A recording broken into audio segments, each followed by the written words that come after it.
Okay, and welcome back to Pirates of Veth'Arden. To start us out here, just real quick,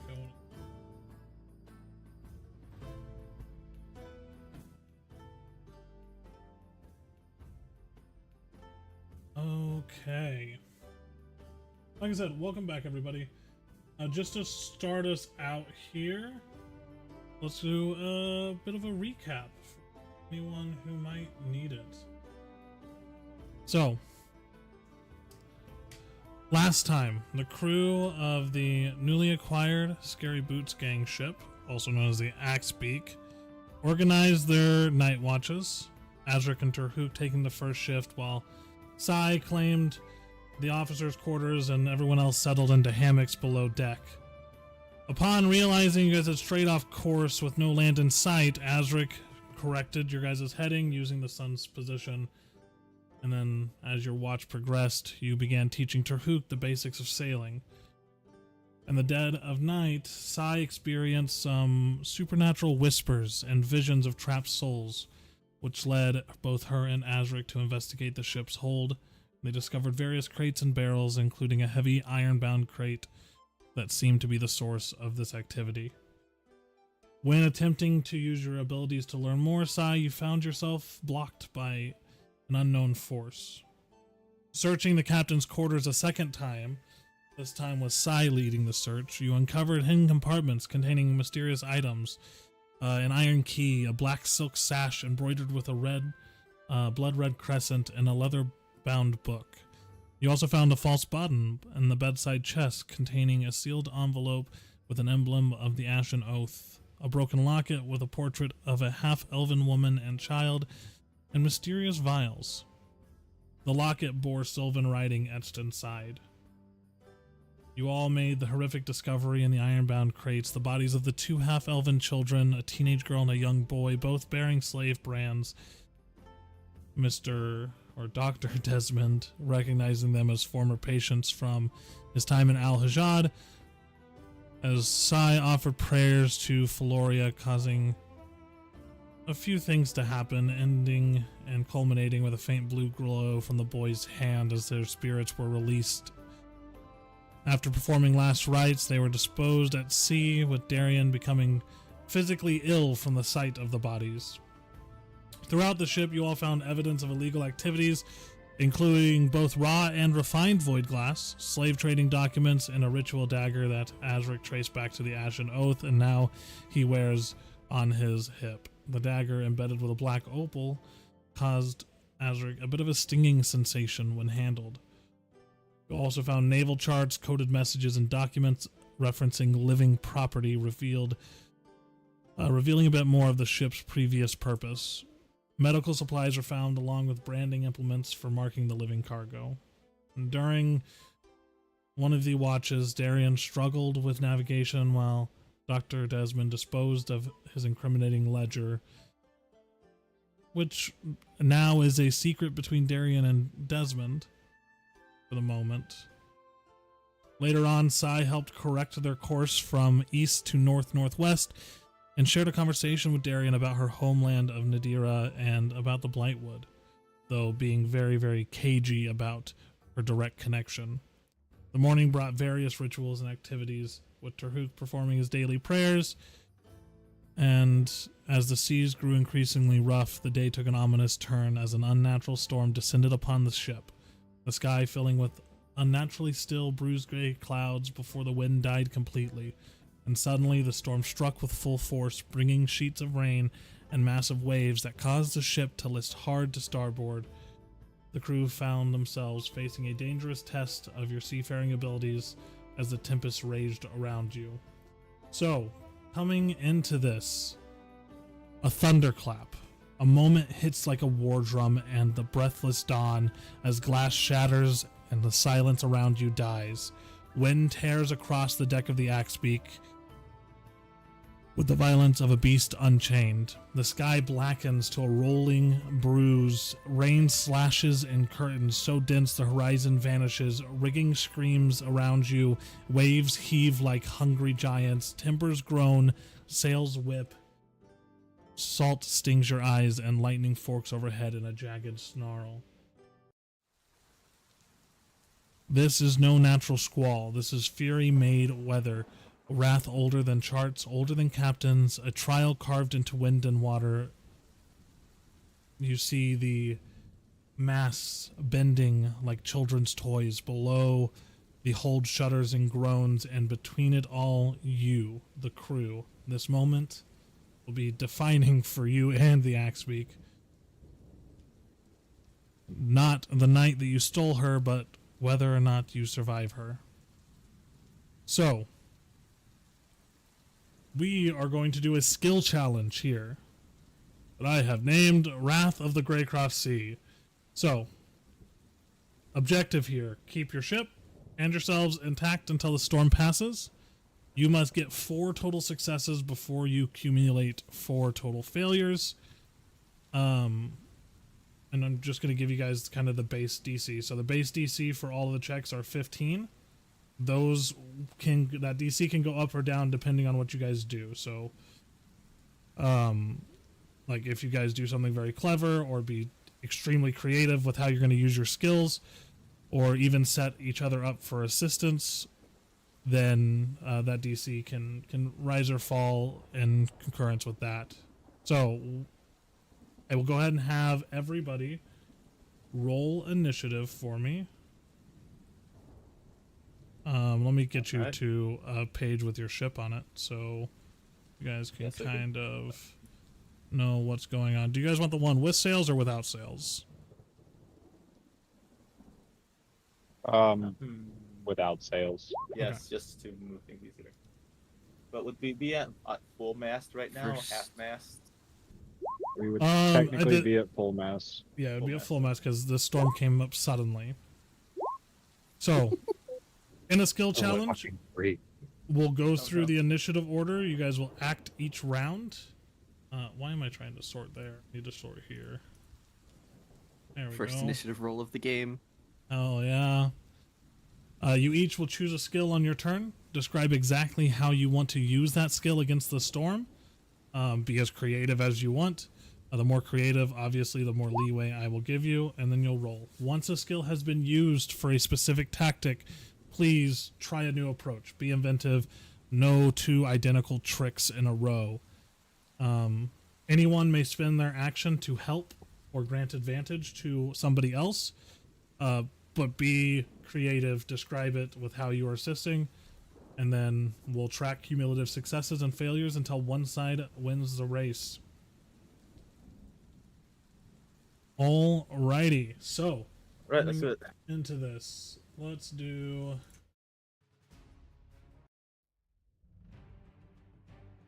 There we go.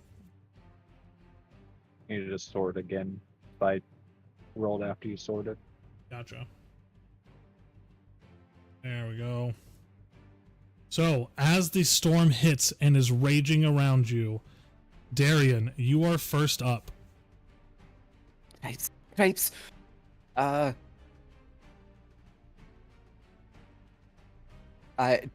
Darian is just going to look a little well, more than look a little panicked. He is a little panicked. I can like hold off this turn to Grant somebody advantage or something? Yeah. yes. Describe So I'm just how you're going gonna to do that.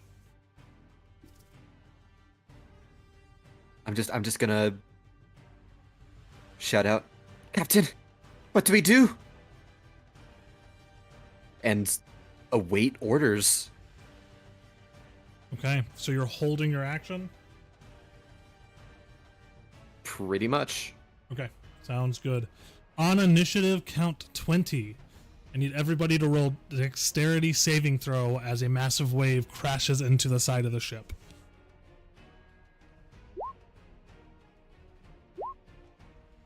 I just clicked dexterity. It is the same thing for me. Okay, 10-4. Sai, can you give me a dexterity saving throw? There we go. Okay, Sai, you managed to grip onto the wheel and you're not thrown to the side. Desmond, Terhuk, you guys are thrown about, so you both are going to take 4 points of bludgeoning damage. Desmond, you are inside. Terhuk, I need you to make an acrobatics check for me, please, or athletics.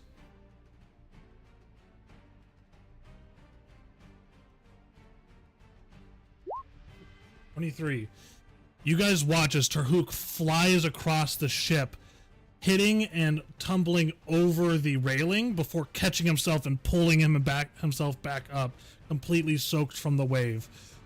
All right, moving to Terhuk. As you pull yourself back onto the deck of the ship, it is your turn. What are you doing?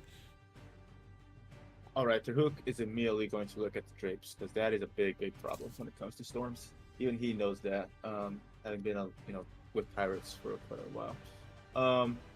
So he's going to look about. He's going to hear Darian, ask for orders, but he's just going to immediately go into action. Terhuk is going to try and scale the masts in order to attempt to secure the rigging, especially when it comes to the sails as a whole. Just to get basically to untie them and just hold them down, to prevent any torn lines possible. Okay, so what skill are you using for this? Either sleight of hands or athletics to climb. Okay. It's up to you. What would make more sense here? He first needs to make the climb, so let's go with acrobatics again. All right. Yep. Go ahead and roll it. All right. 9. So as you go to climb, battered from the wave that almost knocked you off the ship, you can't gain any purchase, and as the massive squall is whipping the sails around, one of the sails actually gathers a bunch of wind, and as it does, the rigging and stuff impacts you and you fall to the deck. So that is one failure. Dr. Lee. Sails. Yes. It is your turn. So last I remember, Desmond was inside of the officer quarter, just arranging the medication to be more accessible in case someone got hurt. So his immediate priority, after being tossed around inside of this tiny room, is to try and gather up anything and make sure it's secure. And then he'd immediately go down into the under area while yelling, "I'll ensure everything is battened down and nothing's gonna go flying down there." Okay. So nothing penetrate the hull or anything. Yeah. What skill are you going to be utilizing for this? I'll be doing something to make sure I can actually grab everything and keep it in a neat area. Maybe put them in bags and tie them down to desks or any kind of fixtures. Okay. How about sleight of hand? Sounds Or great to me. Survival, either one. I'll take sleight of hand. Okay. Yeah, so as you move through, kind of throwing stuff in the immediate vicinity into drawers so that they're not thrown around the officers' quarters, you come out and then rush below deck. And as you do, you see barrels and crates starting to shift and move with the weight of the waves that are impacting the ship. And you start just grabbing any ropes, any materials you can, and trying to tie down and secure as much as possible. And as you're doing that, that is your guys' first success. So you would now be below deck.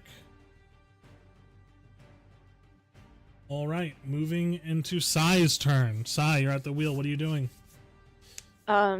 Steering the ship, trying to find the flats and avoid crest waves. Okay, so what skill are you going to be using for this?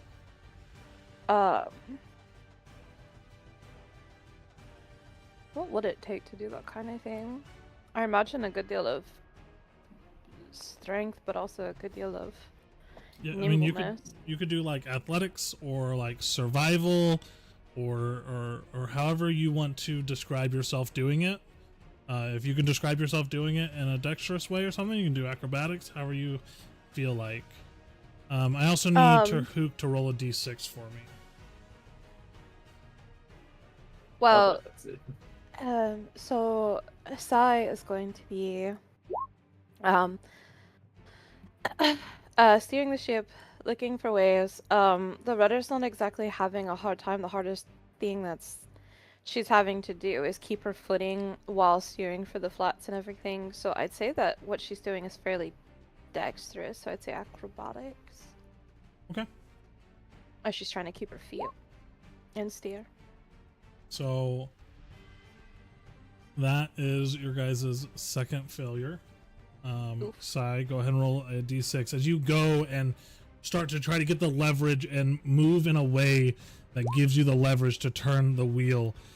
There's a massive wave with a combined gust that rips the wheel from your hand, and with a 4 on that, Terhuk's 3, so with the 3 nothing happens. With the 4, as this happens, the ship is turned in an errant direction, so it is currently not heading in the direction you guys were initially going in. You guys are technically off course at this point. With that, Azrik, you see as Terhuk gets knocked off the mast and then Sai'Idar goes flying off of the wheel. What are you doing, Azrik? Darian's kind of just standing there waiting for answers. Orders. I'm still awaiting orders. So, I guess, how much am I allowed to say before it takes my action? Like, am I allowed to give orders as I'm moving to actually perform an action? Yeah, I wouldn't recite Braveheart. Well, fuck, Please now we're recite Braveheart. screwed.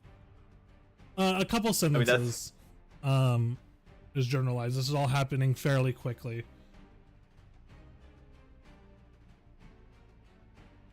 And if Darian wanted to use his held action to aid you and give you advantage, you could also do that. With his held action, if I was to give him a command, would he be able to start that command, more importantly? Yeah, he has a held action, so he could make a roll for that Yeah. command this turn, before his next turn comes up.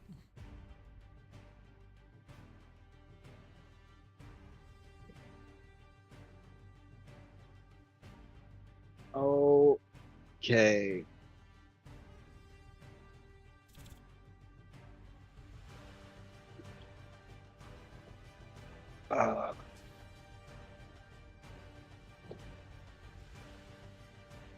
So,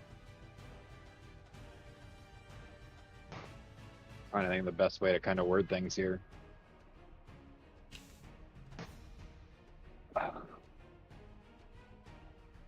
So as I start to walk towards the rudder at this point, I'm going to start kind of shouting orders. Okay. And pointing, more importantly. Keeping, honestly, pretty calm at this. So as I start, I look over at Darian and point. I'm like, Darian, Terhuk had the right idea. We need to get up there and reef the sails. Terhuk, help him if you can, but we also need to cover the hatches. Sai, I'll be taking the helm. And I'm gonna finish it up with I will keep say, your wits if you about you wanted, and don't. Yeah, sorry, I'm actually going to be aiming for a persuasion more than anything here. cool. That's what I was going to say. So go ahead and finish out what you were saying. Yeah. It's like, keep your wits about you, men. If you fear death, then give it fear to feed on. We ride this storm through, or we die with our eyes open here. Okay, go ahead and roll a persuasion check. 17. Second success. Okay. So, Darian, given that order to reef the sails, would you like to take your held action before we move on to your actual turn? Yes, I would. All right, so explain to me how you are going to reef the sails.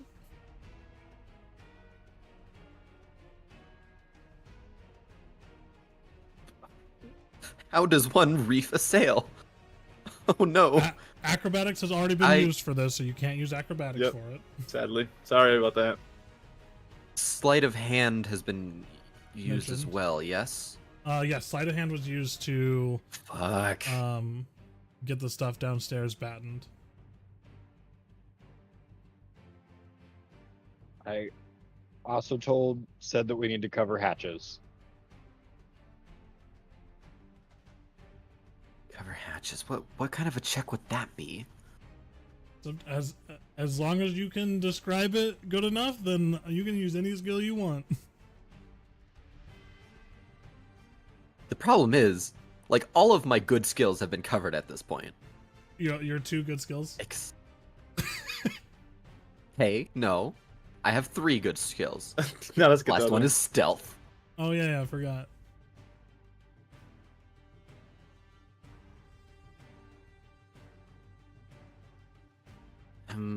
I will say the DC is lowered because the persuasion check was passed, so that'll lower the DC slightly. Yeah, you're We have optimistic been right now. inspired. Trying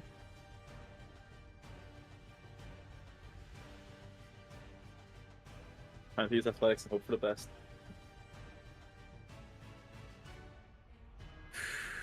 Hmm.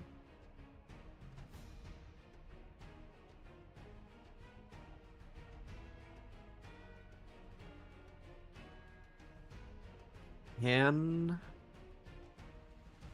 I?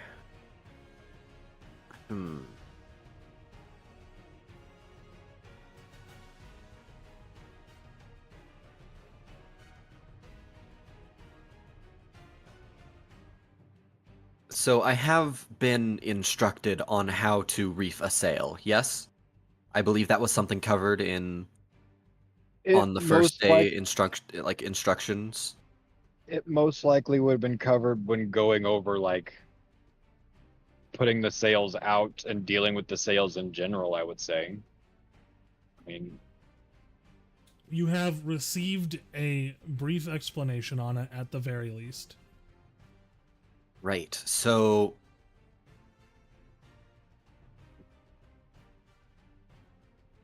as if taking notes from a director on how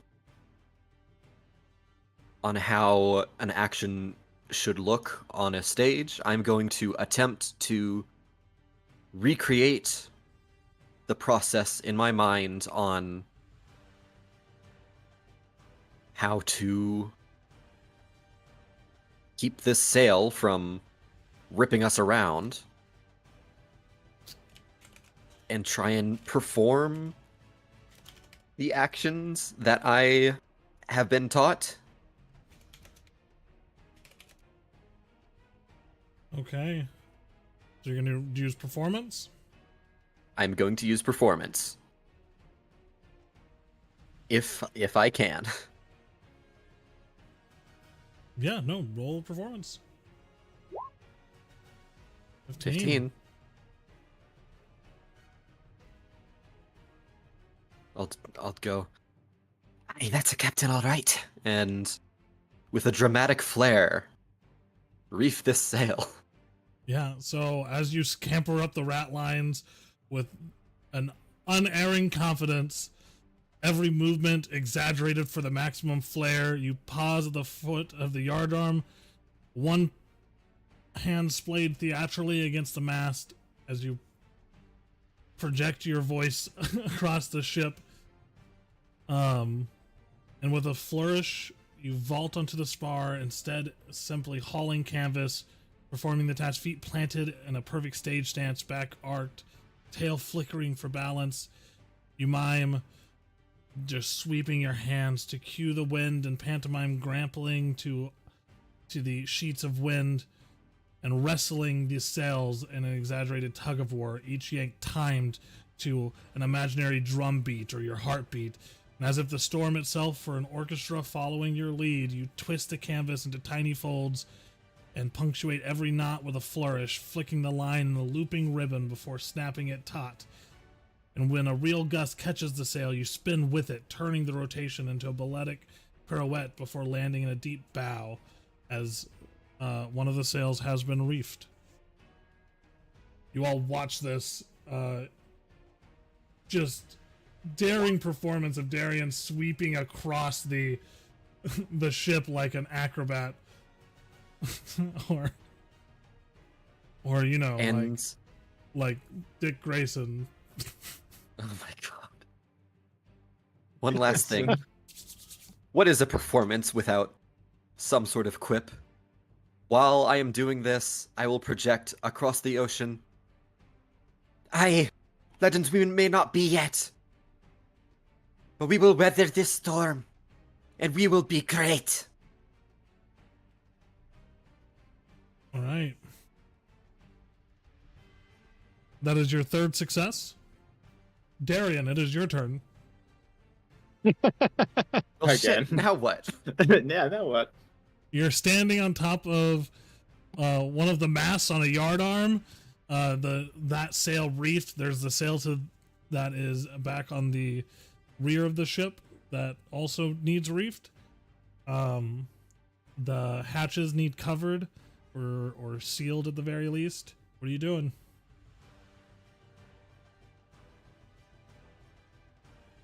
Well, I'm on top of the mast already, right? You're on top of the center mast, yes. The center mast. Yeah. Okay, that's a decent enough vantage point. Can I try and perceive the what am I angling for here? It's a good question. The quickest way out of the storm. Can I try and identify where that might be from my vantage point up here? Yeah. How do you want to use perception for that, or what are you trying to go for? Yes, I would. All right, go ahead and roll a perception check for me. Let's do this. 6. Okay. Oh no. Go ahead and roll a d6 for me.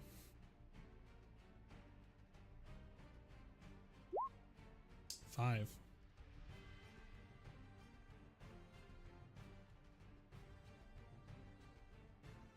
Okay, so with a 5,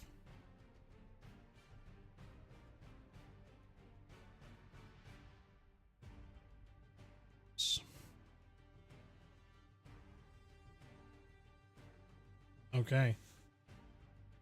As you are going to do this, you're gripping the mast, and the lifeboat, the small boat on the deck of the ship, slides across, slamming into the mast, and that keyed with the wind as the mast is bending and creaking. You get lobbed off of the mast. I need you to go ahead and roll a dexterity saving throw for me. We'll see if you land on wood or water. Ouch. Okay. You guys see as Darian falls from high up on the mast, impacting right next to the railing, not going off of the ship, managing to stay on for the moment. And you take 7 points of bludgeoning damage, Darian.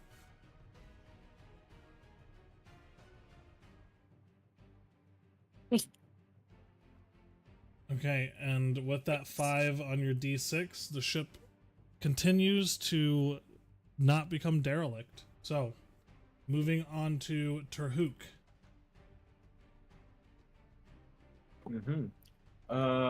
Okay. There's several things I can do here, but he's gonna follow his captain's orders, Azrik, because he was so persuasive. The Hook is going to try and cover the hatches, or at least the hatch that's right here. There's 3 hatches. Oh, there's 3. There's this one, and this one. Yep. Oh. He's gonna try and cover one of them at least. Oh, let's go cover this one.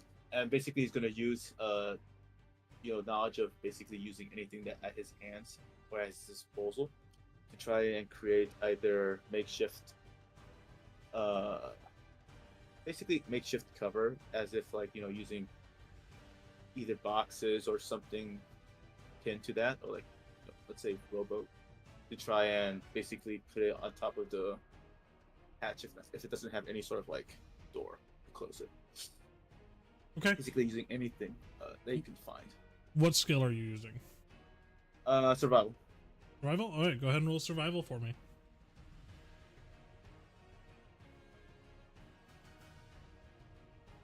Please. Otherwise you're gonna go to dice jail. Thank you.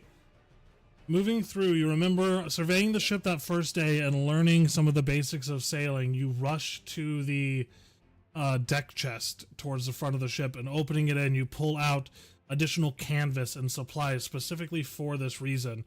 As you start securing it to the corners of the two cargo hatches here, and as you quickly pin them into place, the wind almost whipping the canvas out of your hands at time, you manage to seal them up, and now the hold beneath is no longer taking on water from these two hatches. So, with that, as you guys are breaking through wave after wave, with a final bone-deep groan, the Axebeak crests a monstrous wall of water. I need everybody to roll dexterity saving throws for me.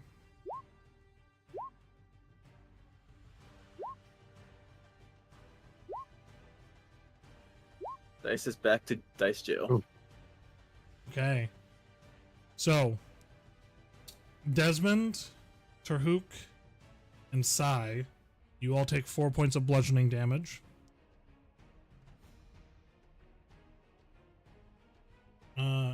Desmond, you are safe. I need Sai and Terhuk to make acrobatics checks for me.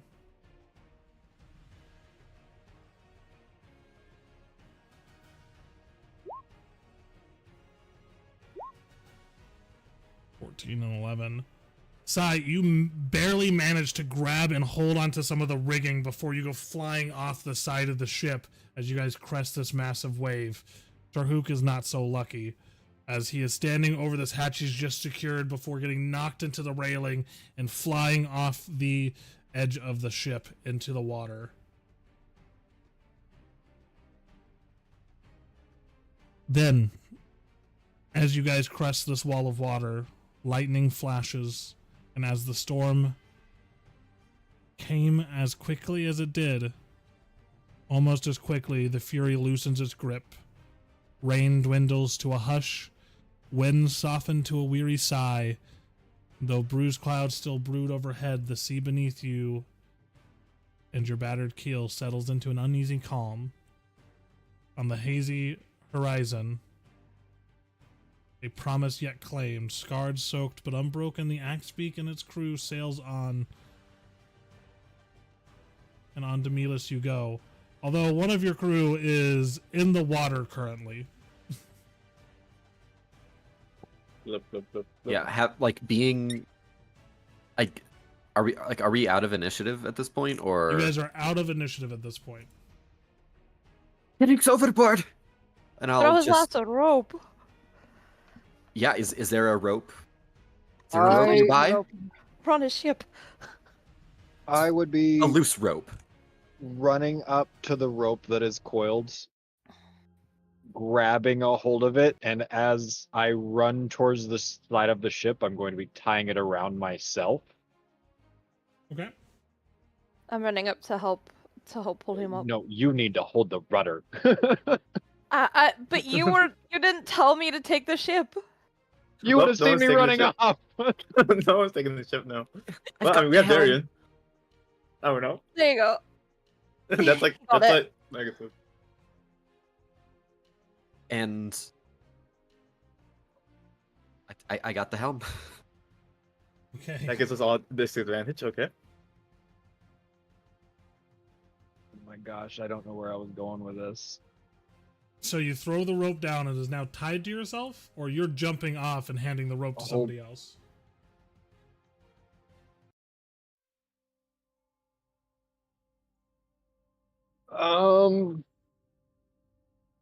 Also, this is a weird question, but it has to be asked. Does Terhuk know how to swim? 1 second, let me just roll a die real quick.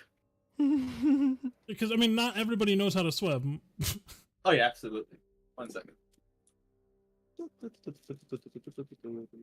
No, I would probably be like, and there's no barrels up here, which is absolutely fucking stupid for a ship, but god You can He damn always it, does. pull some people. He barrels up does. there. He must No. have. I wouldn't be Terhuk tying the must rope have. around myself. I'd be throwing the rope out for him. Okay. All right, so Terhuk must have learned at least some sort of trick or You're how to probably swim by thrown the into pirates. the open ocean by Orlon's crew. Probably, yeah. Literally sink or swim. Yep. And he swam, somewhat. Okay, so you throw the rope down towards him. The waters have calmed a lot. If he would have been thrown off in that first round, it would have been a lot worse than it is now. But Taruk, as the rope hits the water, you're able to grab it, and with the help of everybody, you're able to get back up on the ship. Thank you. I wouldn't know what would happen if I would have been in the water during the hard part of the storm. Oh, It's just a mess. unfortunately, you would have drowned. Yeah, I can't. That would have been the only fate that would have awaited me. Thank you, both of you. I appreciate it. It's a bad omen to lose a man at sea. We're definitely going to have to go through training on this to make sure that we're a little more prepared next time. Well, Can someone else take the wheel? I took a fall. I need to check I'm myself. coming. Well, I'm Go sure below the to good Desmond doctor- and see if he can help you. Right. I'll just trudge below decks. Terhuk has he's clearly bruised and battered, but he's just trying to be at least trying to bear with it. Yep. And Sai is going to try to help him.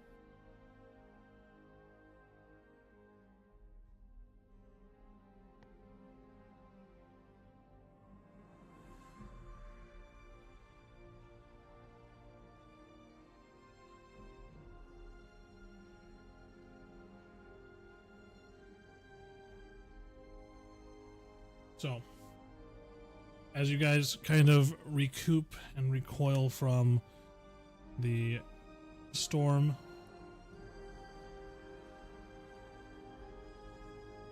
you guys were knocked pretty heavily off course.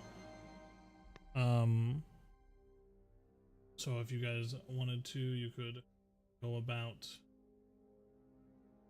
resetting your course.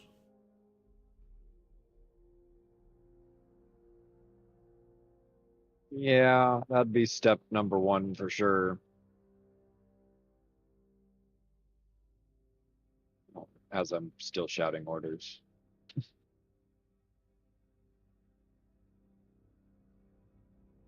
So I heard Kozaka is nice this time of year.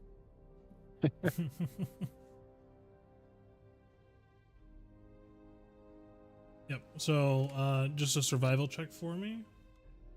If you have any special knowledge or ways that'll help you with this, let me know, and we can kind of work them in. I mean, the biggest thing right now is,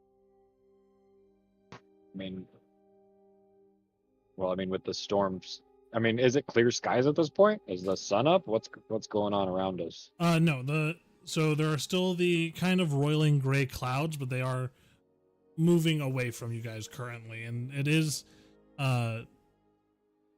heading into midday at this point. Okay. So I would have known which way we was coming and which way the storm was rolling in from, so I would, even though the storm has turned us around, the storm's not gonna change directions, so I'd know at least which direction we would have got hit from, so I'd be putting the storm at the opposite from us at that point. So like if storm came from our right side, I'd be putting the storm on our left side at this point, type of thing. Okay. I only rolled a 10 though. Yeah, you maneuver the ship and get it back into a heading that you believe is gonna put you back on course for getting to Milas. Yep, definitely going to Corsica. Yep, we're gonna be sure. I hear it's nice this time of year. Cherry blossom From festival well. Hey, from pirates to Oriental samurai and ninjas. So That's the good thing about a Interesting boat. Is twist. if we ever get bored of of Grandheim, you guys can sail wherever the fuck you want. Maybe not by choice. Maybe, yeah, sometimes not by choice at all. so far, not by choice at all. You guys will make So it. as I get things back in order, Terhuk, we need a damage report. Pulls, sails, rigging. See if Yeah, Desmond's fine below deck and make sure that we don't got any holes. All right, Bye. will do. We need to make sure there's no water down there as well. I got that. We're taking water, we'll seal it or we'll sink. Thank you, sir. Mm. And then Terhuk's gonna be basically looking to see if there's any like damage with his keen eyes of his. Like, let's see if there's like any like immediate concerns or threats that could. Go ahead and Make roll the a ship. perception check. Sure.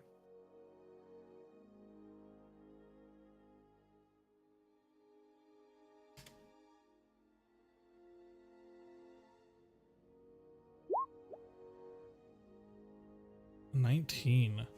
Looking around, you don't see any immediate threats in the area. You do see a few cresting dolphins kind of enjoying the foamy froth from the wake of your guys' ship as they leap out of the water before landing back in it with the classic dolphin sounds that yeah, those ones. Oh, Terhuk is more like checking for threats, like ship-wise, as in like the dents and cracks that could prove very costly. Yeah. In addition to the ones that Sai has already like shown everybody, you can see the mast has a bit of cracking in it. The center mast does. Not enough to pull it off now, but if another bad storm hits, there's a good chance this mast comes down. Other than that, there is some damage to the hull, which down below Darian and Dr. Leech would probably see a bit of water coming into the hull, but not enough to, like, it would take weeks and weeks for that damage to cause any severe flooding. All right. What are you doing, Sai? Expecting for hull damage. Okay. Yeah, you very much see the same hull damage that I was just talking about, where it's gonna have to be patched. You could probably patch it with some of the materials on ship, but it would not be a long-term fix. You'd have to, or the patching of the mast with how small it is, you'll probably be good for like doing a quick patch right now, but you'll want it actually fixed once you hit a port. The mast, you guys don't have the iron banding needed to do a quick fix here right now, so it's kind of a guessing game and a hoping that it is a smooth sailing for the next few days.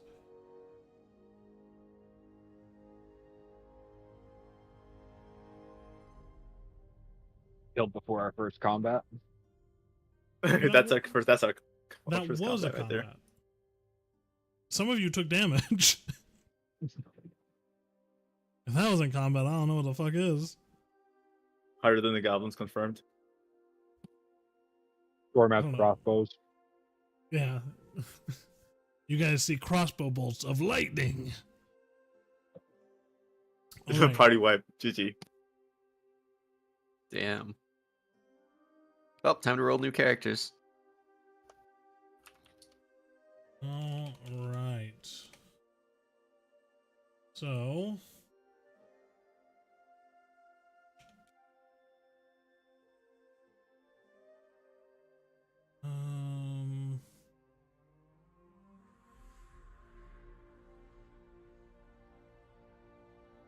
broken keel. Sorry, I was adding a couple of them, so I may add. All right. So, as you guys investigate and start checking for damage, the day begins to pass. Is there anything major you guys want done? This is day 2 at sea. So, is there anything major you guys are trying to get done on day 2? Well, is the good doctor all right? Fishing.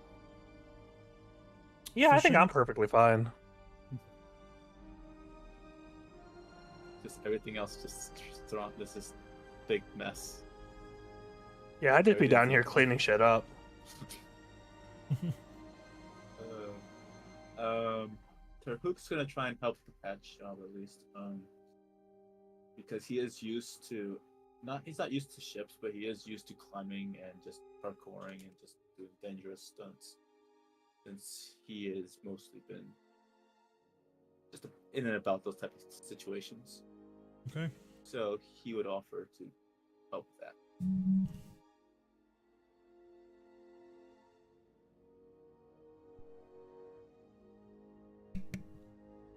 Alrighty then. Darian's probably resting and considering the path he has chosen for himself. It's too late now. They're not turning the ship around. Yeah. Yep. But so far he has been cut, his own fault, but you know, bruised, a little traumatized. Darian is Bilbo. But despite it all, he is still kind of having fun being on a boat. Hey, you're all still alive. That is true. Surprisingly so. Okay. So moving through the day and then taking your watches through the night. Is there any private nighttime conversations that are happening on night 2? Good question. Terhuk wants to talk to Azrik. Okay. So we'll do a little bit of a vignette heading into where are you having this conversation? Are you taking watch with Azrik, or are you waiting till other people are out of the area? I would say let's take watch if that's okay with you, Azrik as well. Yeah. All right. Yeah, because Terhuk would want to at least learn a bit more about seafaring. Okay, so we will do a bit of a vignette of Azrik and Terhuk.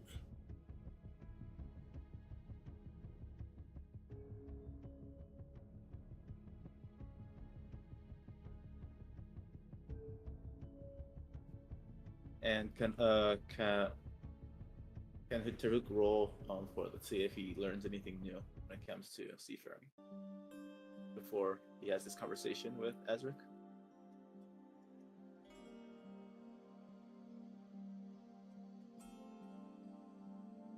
What are you wanting to roll for, to see if you learned anything new? Yeah, about I'd say the main thing is maybe tie yourself to something. You almost fell off the ship twice, and you full on fell off the ship one of those times. Yep, that is good. That's something good for him to know. Yeah, I would definitely be going over the biggest things, like making sure that we're not taking on water, making sure the sails are being taken care of. Mm-hmm. I mean, right, tying yourself off so you don't get thrown overboard. Mm-hmm. Alright, then basically after that, Ryuk's just going to basically lean in one whisper and be like, so did you talk to the good doctor about what we discussed? I had a short word with him, at least. And mean, I will say he was more paid to not know anything than to question people. I mean, would I go as far to say that he isn't a smart enough man to know that they aren't slaves? I'd say he probably knew what was happening, but at the same time, he wasn't directly involved. He was trying to make a living just as I was. so a bystander, just like someone I know.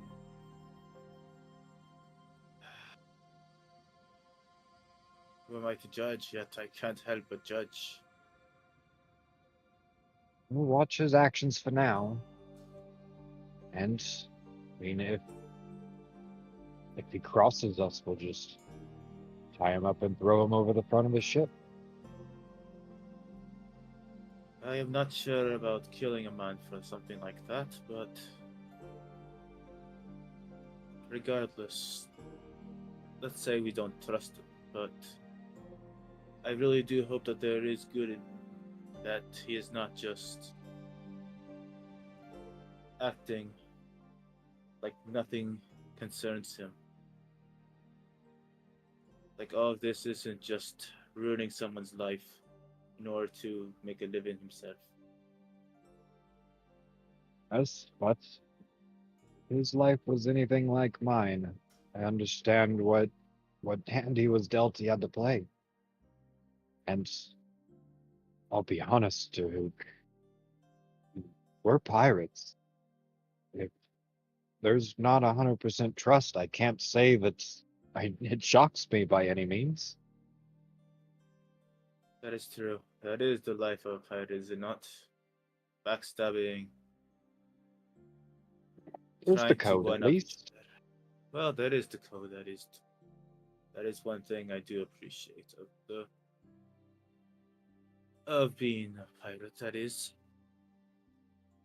But then again, the code is just but a bunch of words that can be twisted and turned to the liking of those above us. And that is what I just do not understand. Maybe I am just thinking too idealistically, which is something I tend to do. And he just smiles a little. But then again, if I don't think like that, then I must think everyone's evil or good, and there's no in between. I'd rather think that everyone has opportunities to grow. Don't you agree, Azrik?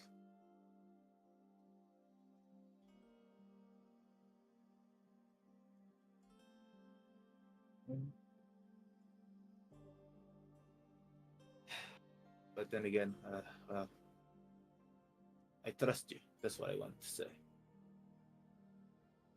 Well, Terhuk, we've not sailed much long enough for you to trust anybody. I will say that I do appreciate the words.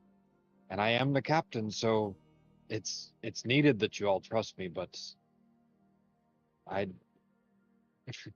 honestly, it's kind of funny that I'm speaking as this is a normal pirate crew. We've got a performer, a girl who doesn't want to talk about herself, and a crooked doctor.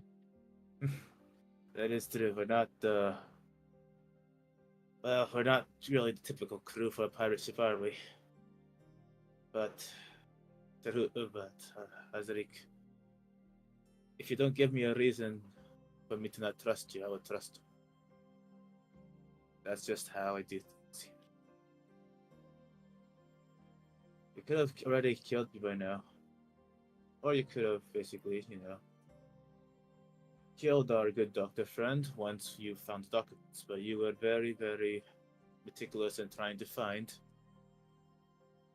the exact reason why he was there and why the documents were there in the first place. That is why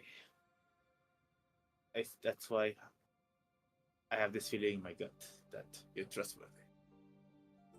It hasn't failed me so far, so we'll see if it will fail me now.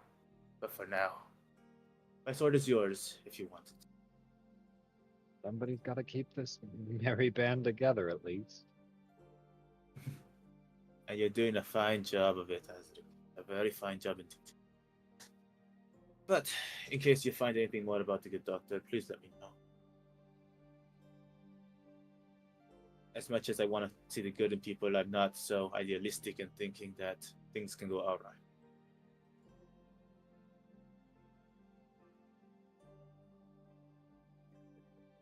Because if there is good, and there is a lot of good people here I can see, or at least I hope there is.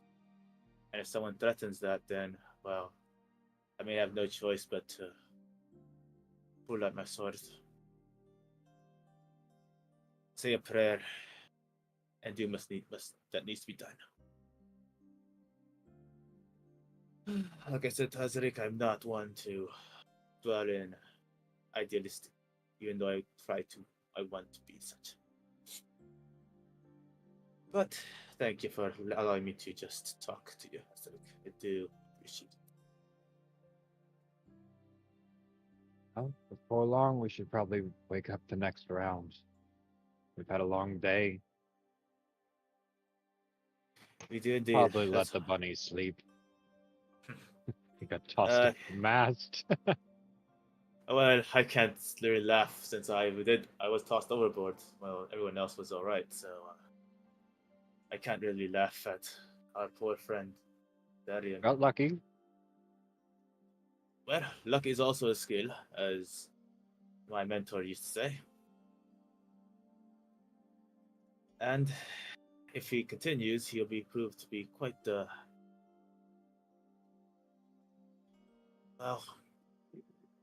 member. Very, very astute member indeed. And Terhuk is going to give Azrik a little salute almost. But then he almost caught himself a little bit and just gives him a smile. I should wake up the other.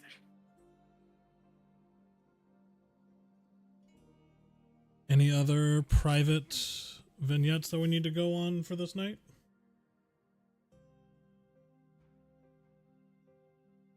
Okay. As you all shift between your watches, ensuring the ship is going in the quote-unquote correct direction. I'd say we should probably check heading multiple times throughout the night. Yeah,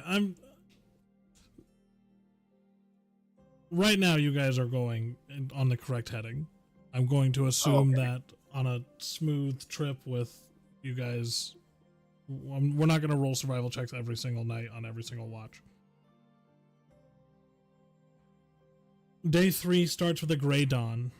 Rolling swells, steady breeze in a favorable position, and a bruised purple sky lingers on the horizon, but never closes in on you all. You all stitch sails, patch the hull, and work through the minor repairs you all can do yourselves on the ship. And throughout the day, it is fairly smooth sailing. No other vessels in sight, only wheeling seabirds and the occasional cresting dolphin break the monotony of the day. Is there anything that any of you need to do on this third day?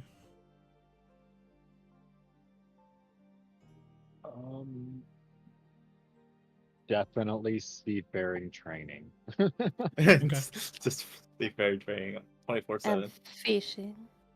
And fishing? yeah. And I know I wanted to move some of the stuff that was in like the medical crate up to like the officer's quarter. Okay. Easy enough to do.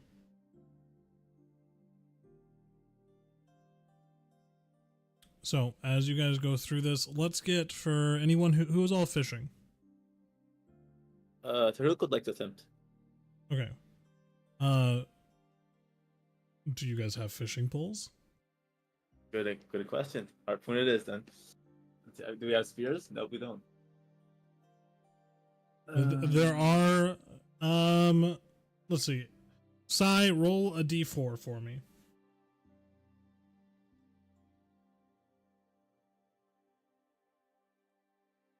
Roll d4. It's the one that looks like a pyramid. Whoa. one. Where? There are 4 fishing poles on the ship. Nice. I fish. I fish. All right. So I need survival checks from anyone who's fishing.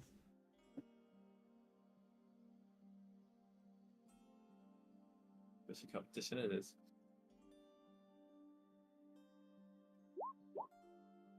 Oof. Yay. I fish. Sai, go ahead and roll a d4 for me. And Terhuk, go ahead and roll a d8 for me. Bruh. Bro. What is that?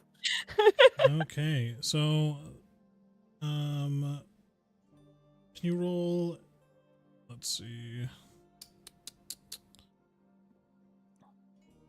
All right.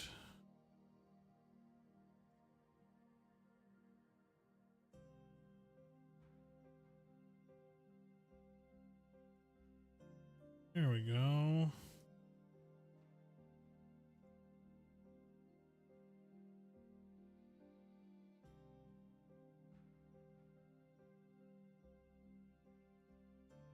So I just uncovered a legendary magical item, but it's also cursed. Oh god, the Dark Knight's Aegis was thrown into the ocean. You're goddamn Everything right it was- was. I have returned! Bakak! There's still a bit of chicken in there. Okay, so D4 and a D8. So Sai will be rolling from this table.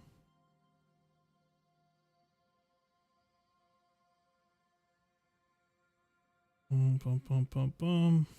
Sai, go ahead and roll a D10 for me.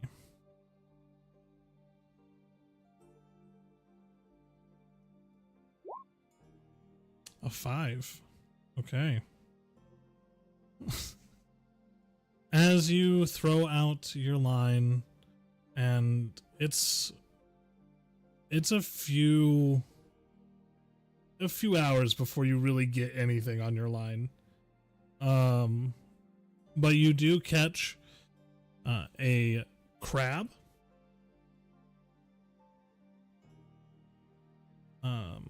as well as a few sardines.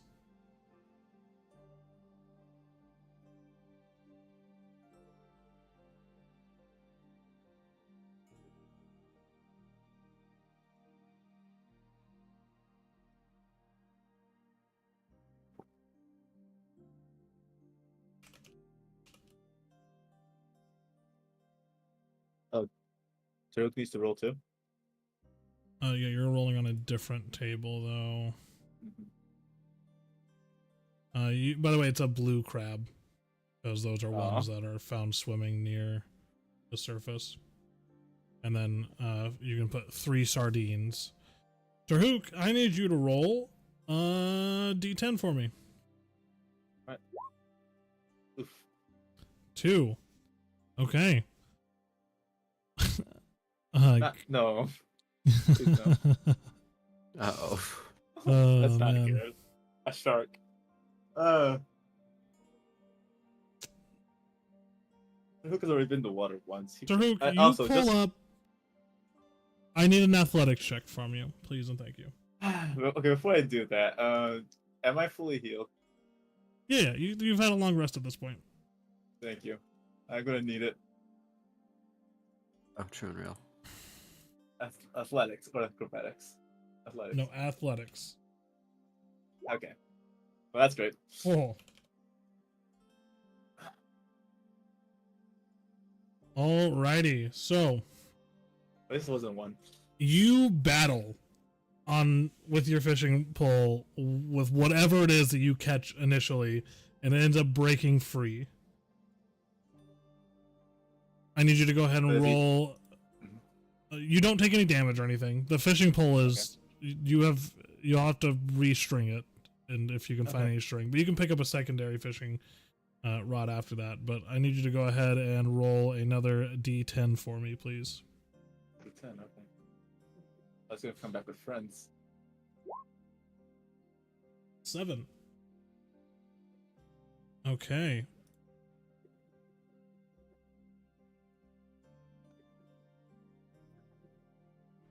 God damn it, Terhuk. What's you Alright. mean? Roll another not athletics check. Oh no. Okay. I'm definitely gonna put my next skill in athletics at this point. Are you kidding me? Wow. Okay. Yeah, so you catch, and Sai being there as well, you see him, he's catching these massive fish. First it's a marlin, and then a warm water tuna, and they both, he goes through 2 fishing poles at this point. And you have 4 sardines and a blue crab. So that is how the fishing goes for the day. Just casually. Terhuk, I need lessons. Apparently, so does Terhuk. Yeah, Terhuk just broke 2 fishing poles. At what cost? Well, I mean, I just broke these 2 fishing poles. I don't think I'm the best to teach you.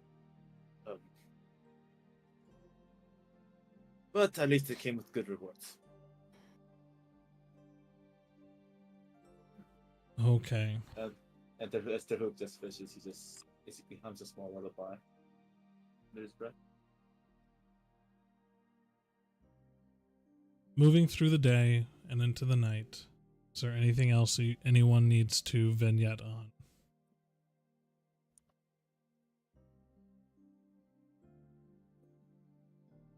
Okay. I'm just trying to think so far. You're good. Not yet. You guys can stop Not me yet. anytime you want and be like, hey, wait, I want to focus in on this real quick. Because we're going to move through these a little quick here. Nope. Okay. Day I'd 4. be looking. I would be looking around the ship during my free time of not helming for supplies such as like stuff that you would use on the ship itself, like paints, etc. Like paint? Repair material. Yeah, paint. I mean, like sealant, all sorts of shit. Stuff that would be used for both fixing pieces of the ship, but also for like taking care of, like, most ships would usually have something to make sure the names don't come off, shit like that. Yeah, there's basic repair materials, just nothing substantial. You can find some basic sealants, and there's a few scrap pieces of wood for like patching small holes in the hull itself. Normally, you would have iron banding if you needed to repair a crack in the mast, though you guys do not have any iron banding on the ship currently. A lot of your errant repair material is on the deck chest towards the front of the ship, but there is some stuff scattered about through the captain's quarters and officers' quarters. Yeah, but you're able to find most kind of average repair and upkeep materials for the ship. Are you gonna lean over and paint over the Scary Boots Gang and Axebeak thing? Is that what you need to pay for? I sure will be. Okay. Well, as soon as you figure out when and how you want to do that, you let me know. All right. Moving into day 4. High, fair clouds, the sun glinting on gentle rolls of waves, excellent visibility. Mid-morning, you see 2 lateen-rigged ships on a parallel course, their hulls painted black and green, colors of the Dominion, which Azrik you would recognize, Terhuk you would recognize, and anyone who's spent any marketable time in Granheim, you would recognize the colors of the Kafka Dominion. They remain several miles off for the most part and don't seem to be altering their heading.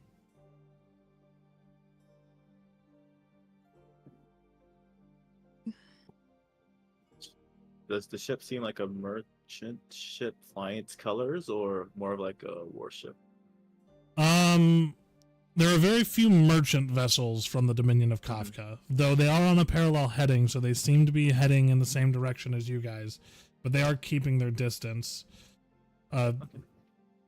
Seeing, even with the excellent visibility, with them being a few miles off, you can't quite make out the emblage on their flags, but the ship colors themselves give them away as Dominion vessels. I would definitely be giving them a wide berth to make sure that, if they did recognize the ship, we would notice quite a bit ahead of time if they changed course towards us. Okay.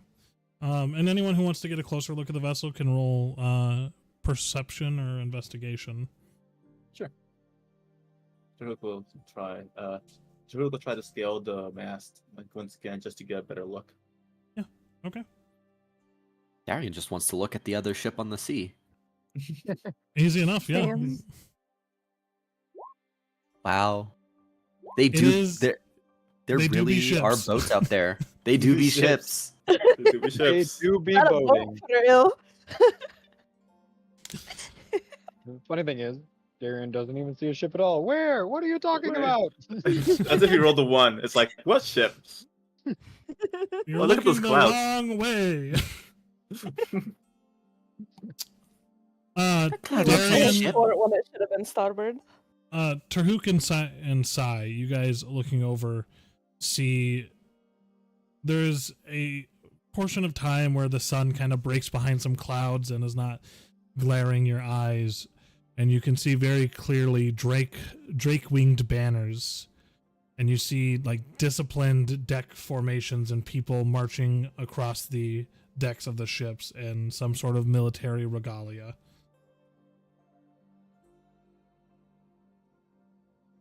That doesn't look healthy. So what vessel it is then? Two of them, apparently, both heading to Milas, or at least on the same heading. Azrik, those are ships of war. Kafka Dominion. It is. And they seem well trained too. I should probably change the ship up just in case this one's wanted. I hate to get to port and instantly be questioned. That is true. We'd rather not be stuck in some sort of dungeon. That's the ship. First day at port. Yeah, first day of port it is. Okay. Are you guys doing Yeah, anything to yeah. interact with these Dominion vessels? No. I would be asking either Sai or Darian to take the helm and tying myself up with some rope and tying it off at least short enough that I wouldn't fall into the fucking water. Yeah. And asking Terhuk to run the top to where I can scale the edge of the ship and Boing. start painting over the scary boots gang and the axe beak. Okay. All right. Let's That's considered for do- this, Okay. Let's start with a survival check as you tie yourself off. So is the rope. Only Okay. an 8. You feel pretty secure. Oh no. Okay. All right. And There's as you nothing wrong with begin lowering yourself off of the ship, you have paint in hand. I would be it's not going to be that far down, so I'd be more trying to get down there first and then getting Terhuk to Okay, gotcha. Yeah. So, as you kind of lower yourself down, feet braced against the hull, as you kind of slowly rappel down the side of the vessel. You're feeling pretty secure. You kind of test the weight against it as you're close to the railing still, and as you slowly lower yourself down a bit more, you see the scary boots gang plastered very poorly over the axe beak naming on the ship.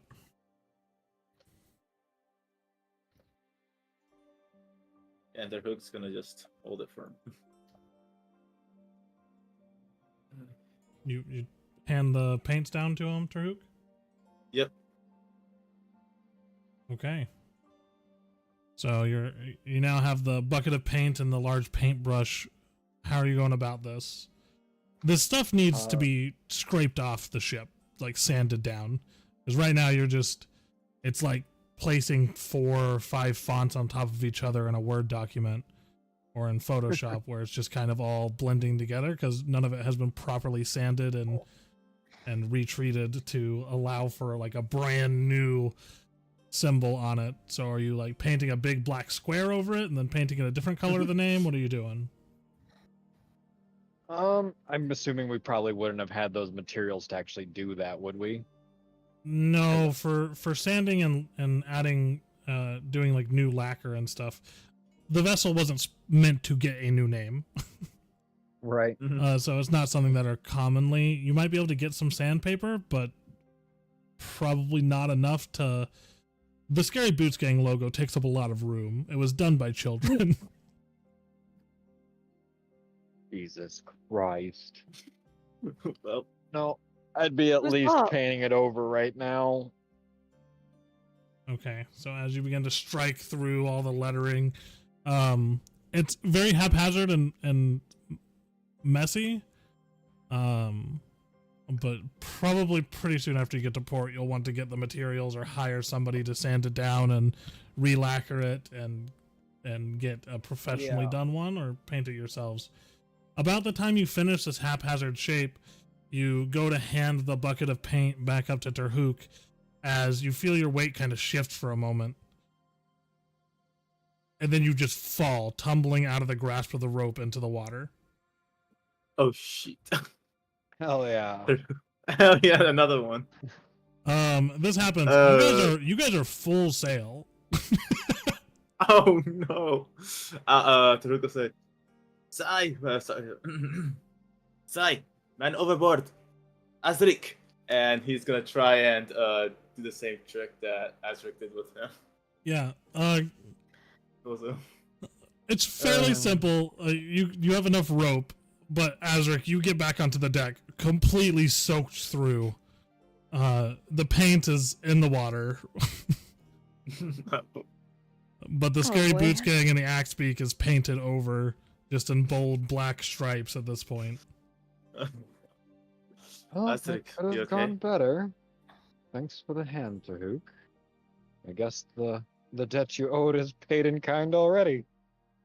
It is, my good friend, but I'd rather I didn't have to pay it back like that. I was scared of me for a second. Nothing like being cast into the sea of your own ship. A feeling I'd rather not feel again. And yep, and we just lament the loss of paint. Okay, we try. All right. Any other vignettes for the day? Nope, no more vinaigrette for the day. All right. No vinaigrette. Let's see. Moving into day 5. Let's start this with, does anyone have their macros turned on? Oh, let me see if I have it. Macros? Yeah, so up where like your journal is, do 3 to the right of that. There's like 3 octagons or hexagons. If you click that, you can add a macro bar, and one of those macros you guys have should say close quarters. And if somebody wants to, yep, somebody roll close quarters for me. And there's also wind direction. All right, Azrik. Whose roll are we using here? Sai's or Azrik's? We'd use them both. Roll a d5. Yeah, somebody hit close quarters. Again, who's gonna hit it this time? I'll hit. The funny thing is, rolling just a d5 doesn't say anything. Yeah, No, doesn't tell me you have to, anything. you have to Just close here, quarters. how about you decide who's gonna roll a Azrik. Azrik, there you go. So close quarters is a spotlight RP event that we'll be doing on these long journeys. So we'll use the close quarters roll button to choose a crewmate, and that person must choose somebody else or multiple other people's for kind of an intimate scene set somewhere aboard the ship. You say? Huh? I said intimate. You say? Yeah. Wiggle eyebrows. Main guidelines, and these are very loose, but just the tone can be reflective, humorous, confrontational, whatever you guys choose. But let's try to yes and. It would really suck if like Azrik went to Sai and was like, "I'm choosing you for the close quarters," and Sai said "fuck off" and muted herself in Discord. That'd be a pretty shitty thing to do. So what if you chose me and I chose to say fuck off and mute myself in Discord? I'm just kidding. It is what it is. So the goal of the close quarters is kind of fleshing out your characters to each other in the stream, so you can reveal secrets, you can ask each other hard questions, or otherwise try to forge the personal bonds between each other in the game. But yeah, so let's go ahead and through day 5, just a kind of summary. The water is very smooth throughout the day. There are many hours without wind where you guys are kind of just drifting and trying to stay on course. So Azrik, go ahead and let's do this close quarters.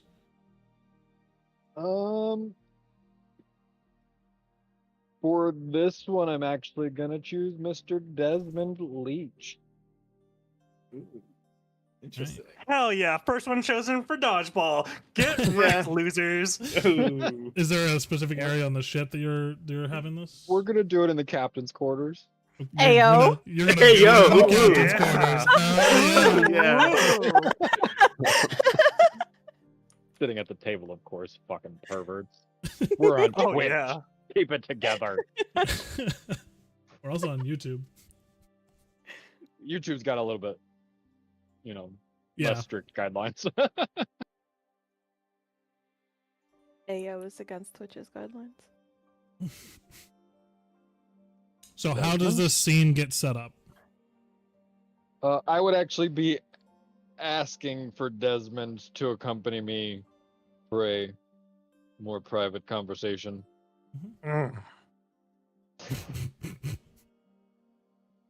Desmond, I'd like to speak with you in private, please. I think it's about time we had another conversation, anyways.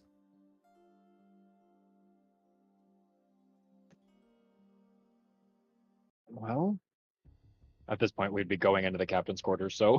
Mm-hmm. Well, I know I was the one that asked for this, but seems like you're a little more anxious than originally expected. Would you like to go first, or shall I? Oh, go ahead. Well, in the manner of trust that I think that we do need to build, though I've haphazardly accused you of possibly being a slaver, there's something that I'd much rather talk about. Are you That familiar being? with the Black Maw? Would I be familiar with the Black Maw? Roll a I history don't check. remember. Let's see. Oh, history button. Where art thou, history button? All right, history. 9. You're not too familiar with it. You've heard whispers. You know like the basics. Like it's a legend of like a ghost ship or something like that. But you've never seen any scientific data to back it up or anything like that. You mean that old fairy tale? Ah, you are unfamiliar then. Is there a reason you're bringing up this ghost ship? I was partially curious if you'd ever heard of anybody that's been marked by it before. Any of the tales of the deep, so to speak. I can't say I have. Well, that is, I'd say at least, it's fairly common for most people to not really know. It's, I would probably most likely touch on at least some of it. That yes, it is a ship that's, supposedly sailed by the damned, basically. Hmm. And the biggest thing that I would go over would actually be the Ma's curse. I'm actually looking for my fucking notes right now on it. There's a lot of scrolling. I have a lot of notes on this. Yeah, there's also an entire world anvil page for. Yeah. Curse. It'd probably honestly be easier if I just went to that real fast. World Encyclopedia. Is it actually underneath the mall? I believe it's I hate the in world the anvil sometimes. pirate stuff. Let me pull that quick. Yeah, the Black Maw.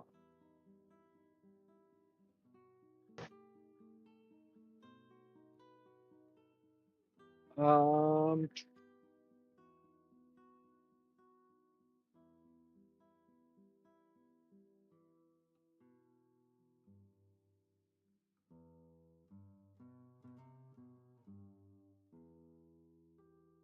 Grove the Dam, man consumed. And then the Blackmaw Origins goes more into its captain and some of the early information on it. It does go over the mark of the Black Maw, though.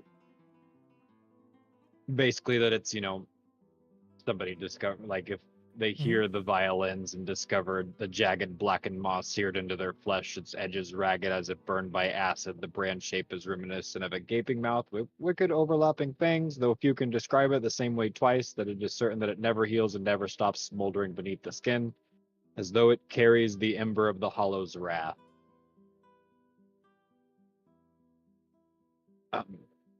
So yeah, I would be kind of filling him in on the Maw and the curse itself.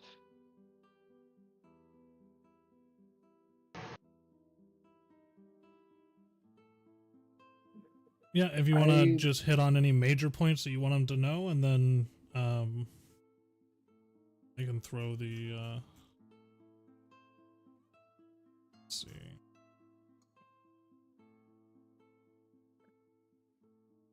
There we go. Into reference the material. Biggest thing probably is that the most people that get it never fucking live.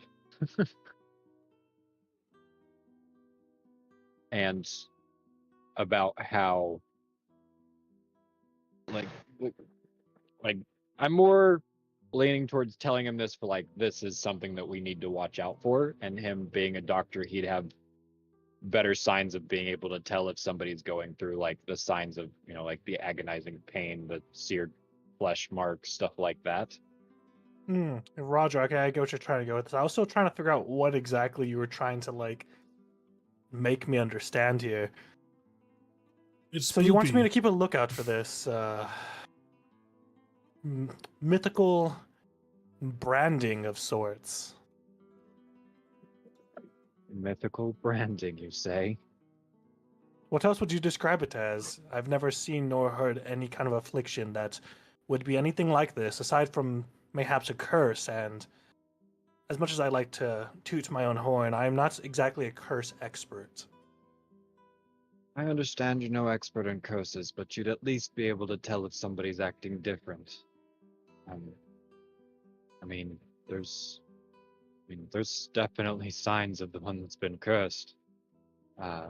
Though not all false symptom, I would say. Some of the biggest stuff is that salt water burns, and they become inexplicably rebellious, it seems.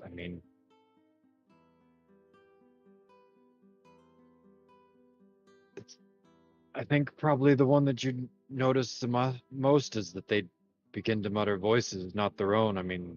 Seemingly possessed, I guess. But Hmm. if I'm the only one aboard the ship that actually knows the signs and symptoms, then If you were to afraid ever that I might be miss something. afflicted. You don't have to worry about me, Desmond. Roll a And here I thought you deception were check. Oh, do I have to roll an insight? Yes, please. You can roll deception. Yeah, I already rolled it out right. I That's passed fine. still. yep. you, you don't pick up on anything deceptive.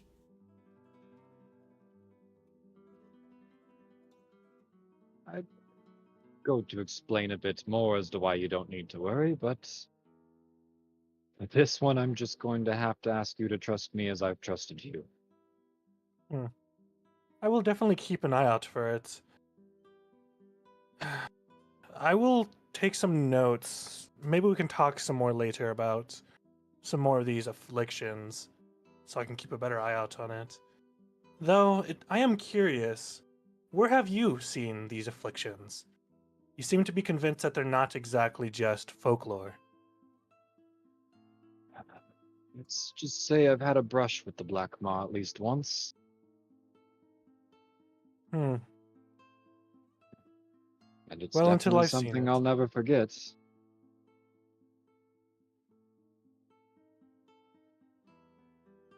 What did you want to talk about? Oh, just a continuation on our previous conversation. We're heading into port. What are we to do with all the illicit goods we have? Well, correct me if you think that this is stupid, but along with all of this, let's call it merchandise for now. There was some notes about where they were actually taking this stuff. You may be familiar with it. And I'm searching my notes for what this place is called. I remember it was north of Milas. It's Glassfire It was- Cove. Yeah, Glassfire Cove. Hey, there it is. Yeah, they're supposedly trafficking void glass to a place called Glassfire Cove. But you do intend to follow through with the contract then? I've been debating at the very least. I mean, I think this is the point that me and you can agree on the most. Coin is coin. Aye, indeed. Coin is coin. As Desmond kind of like feels for his coin purse underneath his jacket, The giving it a storm good stole little it. pat. I will say though, if we deem that this too risky or dangerous, we might as well throw it overboard at that point. I agree. Rather be alive and able to spend than dead and greedy. But greed is good sometimes. I'd hate to see all of it go to waste. I mean, I know what the drug does. I know where it came from and what it's used for, but coin is coin. What doesn't happen in our purview doesn't exist, right, Captain? I think that this is one of those things that we can partially agree on at least. I'm a pirate after all. Desmond's gonna have like a small smile. Glad we had this conversation, Captain.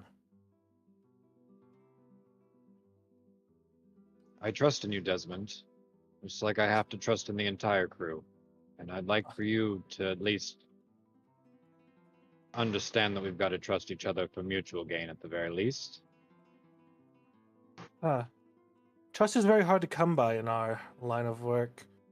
But I do think of you favorably. At least you talk to me rather than whisper behind my back.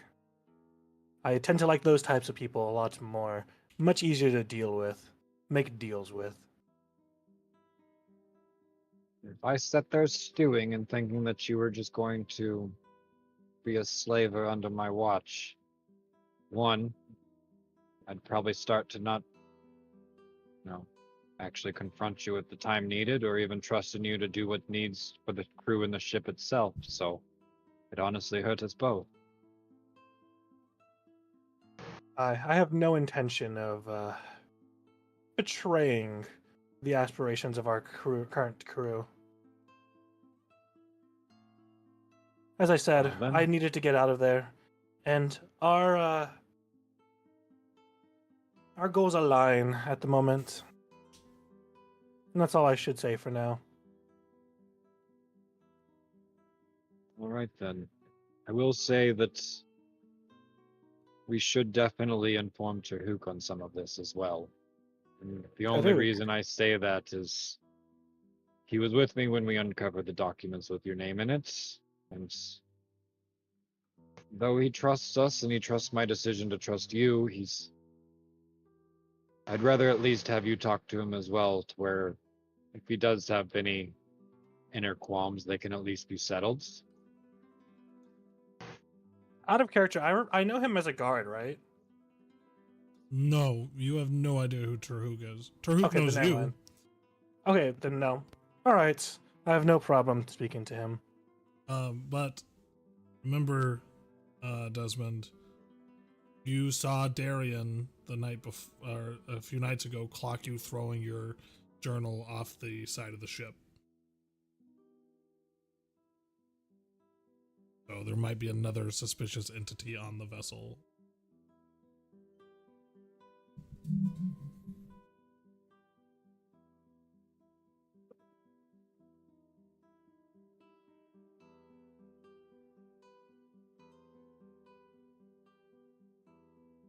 Okay, is that the end of your guys' close quarters?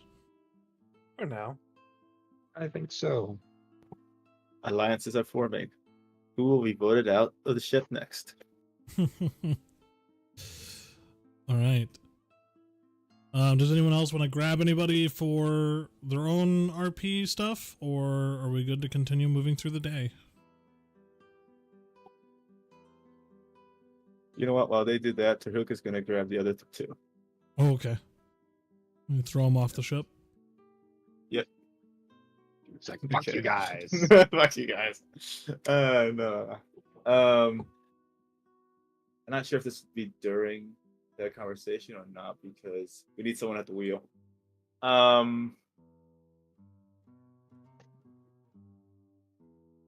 know what? Actually, since those two are having their conversation, Terhuk will probably be here. I don't know if Darian will be somewhere nearby, maybe. Close Looks by. like he's sitting on the deck of the ship.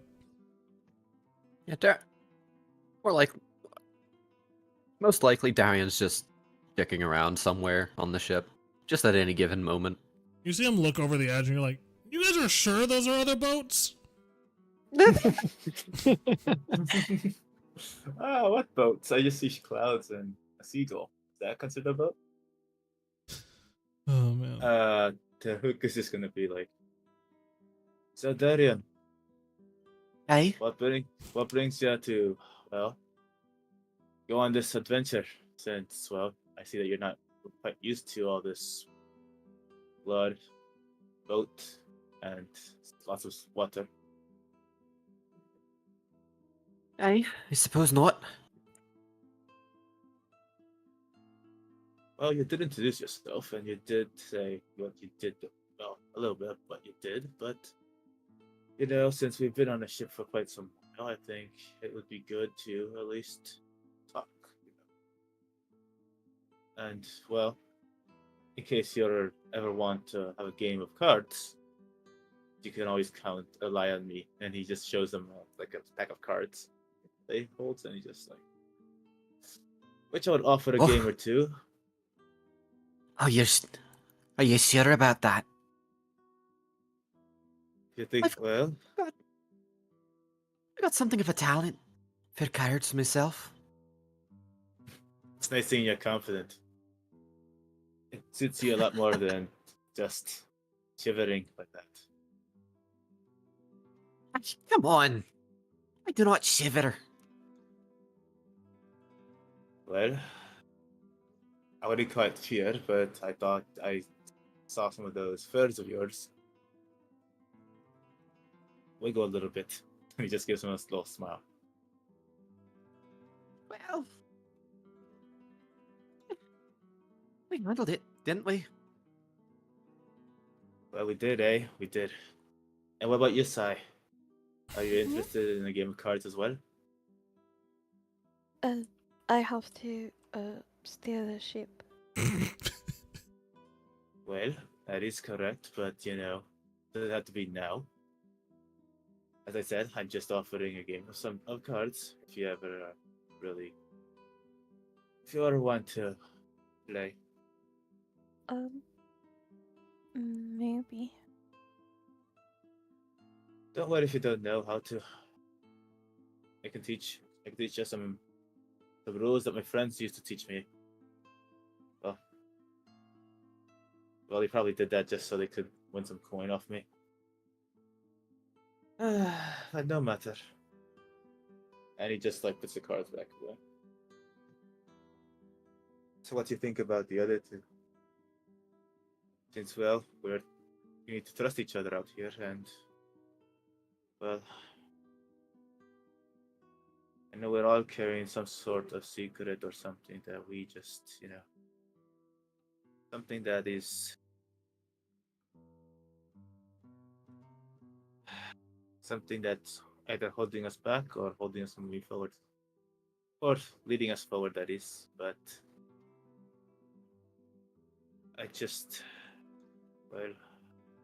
think it's in my nature to want to know about people that I'm working for and people that I have to trust.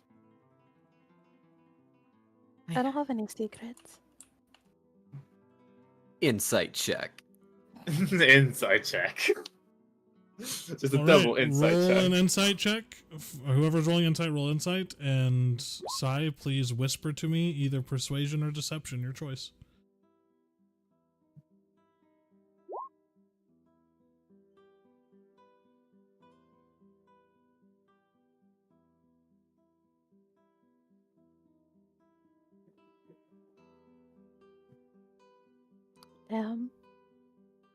Okay, so as she says this, you both clock that is definitely not true.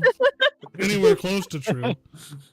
She says it in such a way that it's just hollow words coming out of her mouth as she very unconfidently says, "I have no secrets." No. The hook Hey, is gonna come give it all. on. Everybody's got secrets. Now, Darian. Sometimes it's best to not prod where it's not wanted. I'm sorry, Sai, for if I had to say such a thing. Don't worry. And he's just gonna place his hand on the wooden beam. Darian's just gonna give Sai a sly smile and just a look. Just a Sai look. is going to blush aggressively. That doesn't like a little bit.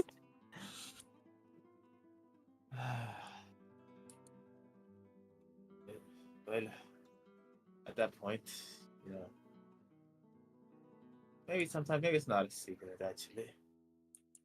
It could be just a thought, or it could be just a fantasy of some sort. And it's clear that just Terhuk is just being just jolly or just casual. Before just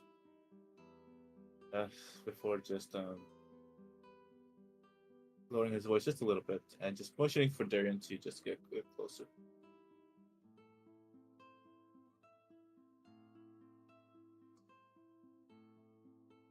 Aye? Well, I just want you to know that. Well, I do have a mission of sorts here, and I do have something I need to do. But a mission, that is correct. Something very, very important to me, in a very personal level. Just like you probably have homes to go to or homes that you're looking for. I have a home back there that I care about greatly. And I want to protect. And this is my way of doing so. In case you find any pirate documents on our travels, I would appreciate if you would share them. And on my honor, I would just take a look and I'll hand it back towards you. If that is all right with both of you. I don't care. All right. Because I know how sometimes this works. Personal secrets. Or something very important. So, I just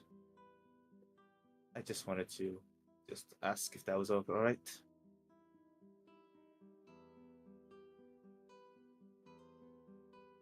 Secrets abound. Well, it wouldn't be a secret if I said it, would it? But A secret shared is still secret. Aye? well, if a secret's shared, it's a secret, then afterwards, Doesn't it just cease to be a secret? I think Sai is correct. Yeah, that would actually turn a secret into common knowledge. Well,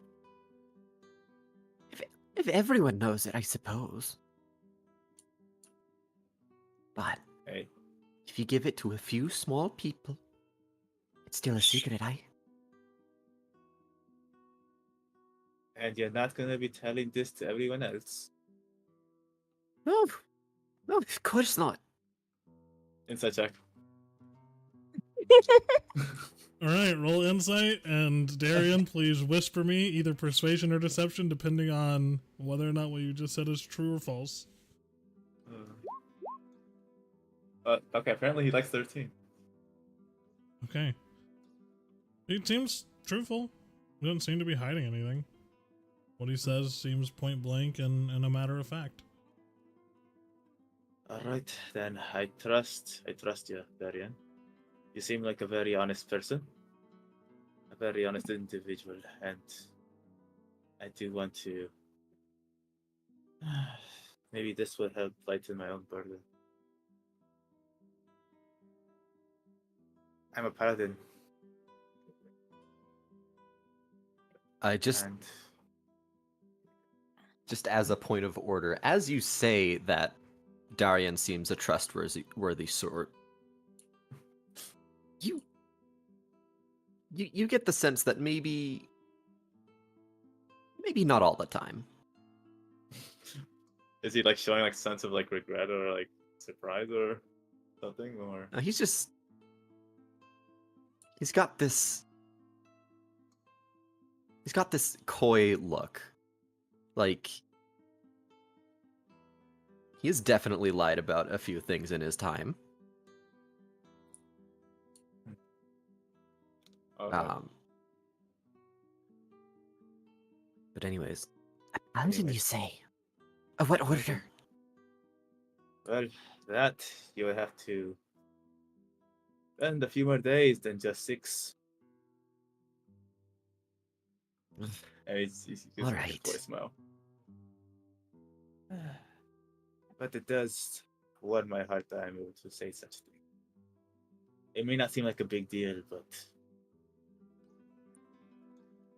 secrets are not what I like, nor what I prefer. Because sometimes they will always come out eventually. Whether you like it or not. Some secrets are meant to let slip, aye? You guys just are having this conversation, and Sai is looking increasingly more and more uncomfortable. Her brow is furrowing. Yeah, at that point, Terhuk sees that. And he says, like, well, that is a discussion for... We are making our precious friend over there uncomfortable, and I'd rather What? not. I'm not uncomfortable. I'm fine. Insight Terhuk just check. gives her a look. No, that's not. Just this entire RP is just insight check after insight check. Hey man, that's what insight checks are for. Yeah. I mean, at that point, might as well both of us do it. Let's see.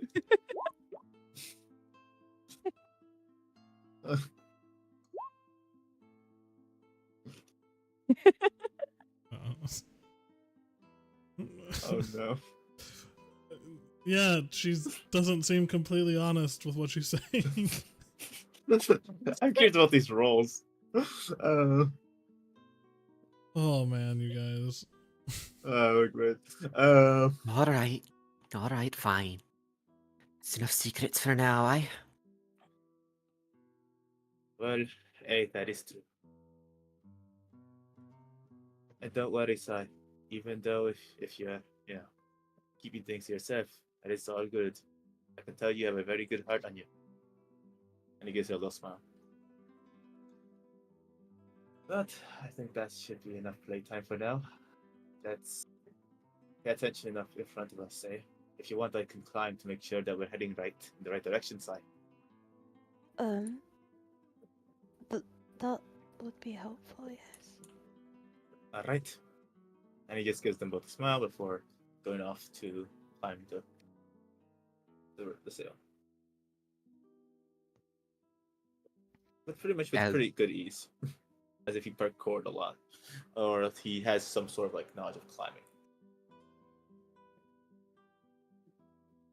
As Terhuk gets out of earshot, I'm just going to whisper to Sai, Paladin, of what order?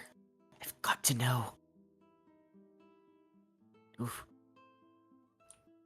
Such exciting friends we've made, eh? Yeah, I guess. Sai's just died internally. Yep.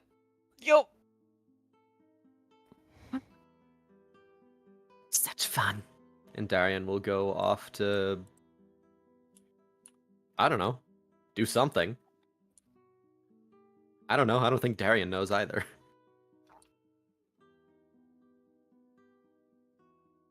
Everything's an adventure to him. I love him. I know, same. The most trustworthy bunny rabbit. Smile. Okay. Then, as we move through this, let me pull this up here now.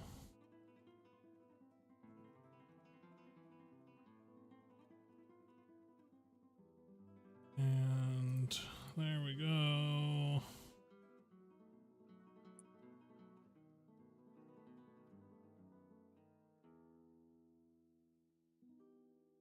Okay. Moving into day 6. Dawn, a gull's cry, and a dark smudge on the eastern horizon as you all begin to approach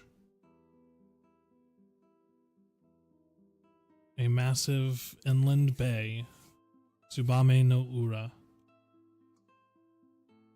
also known as the Bay of the Swallow.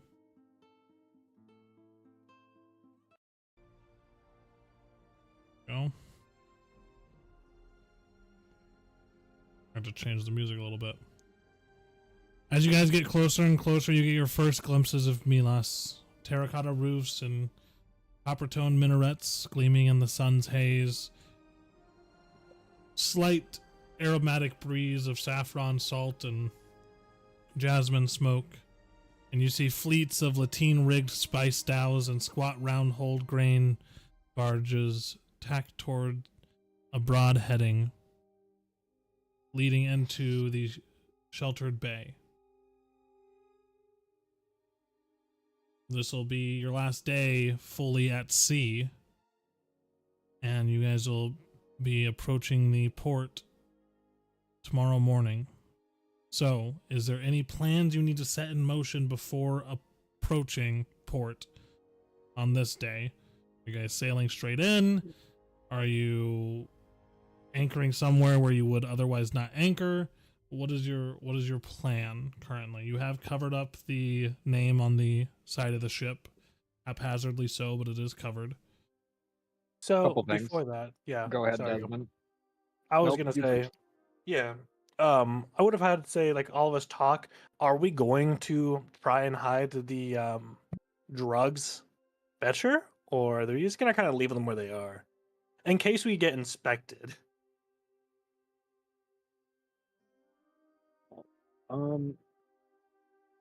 Because I would assume there is some kind of port authority that'd be like coming to ensure that we actually pay like the tithes or anything that'd be necessary to come into like port, right?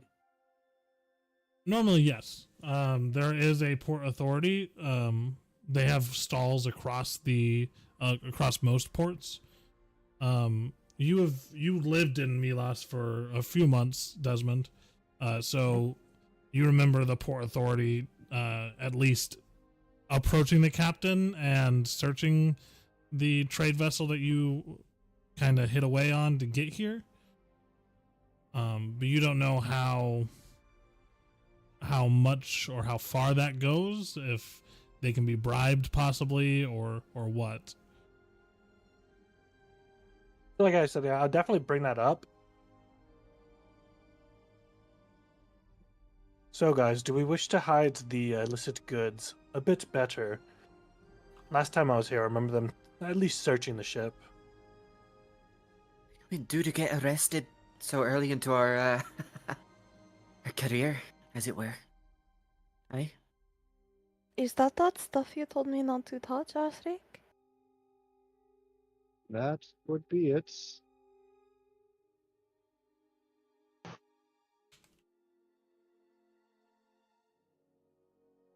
I'm working on something in the background with Mr. Vecna here, so Oh, cooking up plots. Don't at him, he's cooking. So then what's the plan? so we could definitely hide the contraband a little bit more, but I do know a guy who could make our time a little bit easier while we settle into port, at least. You know a guy. You guys like what I did there? Yeah, I did. Nice. Aye. That's how it's done. How much did he pay you? How much was the bribe? What was it? I messaged him like 15 minutes ago as soon as we was talking about port, and I was like, I know a guy.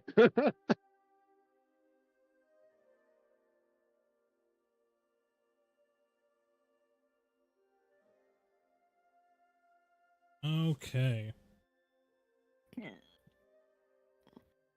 He's a lupin, but I don't want to say he owes me one by any means, but we've at least got a fairly cordial relationship. I mean, oops, I clicked off my thingy. And I clicked the wrong one. There we go. I'd say, I mean, by all means, he's not like a noble or anything, but he's friendly enough, willing to do a few favors without making too much of a fuss. I wouldn't ask him to die for me by any means, but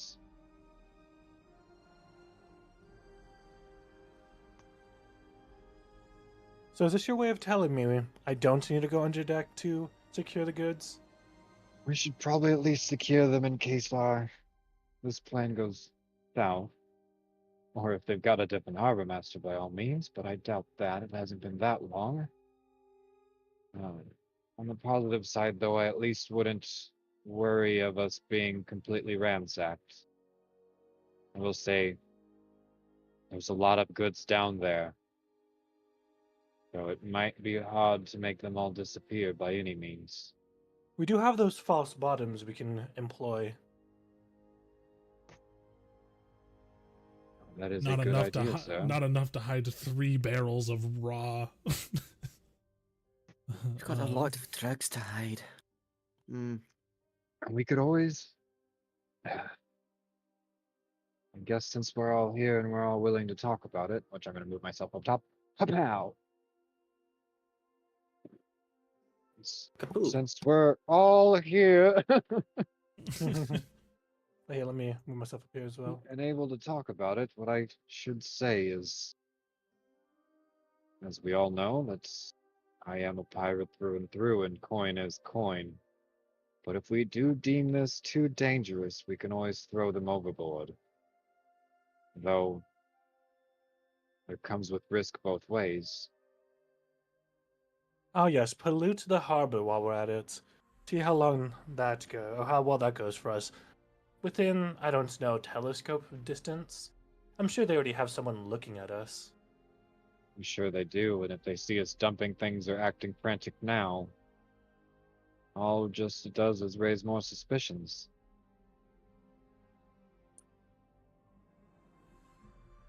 If they at least 2 people go under the deck, start getting things at least somewhat arranged and hidden.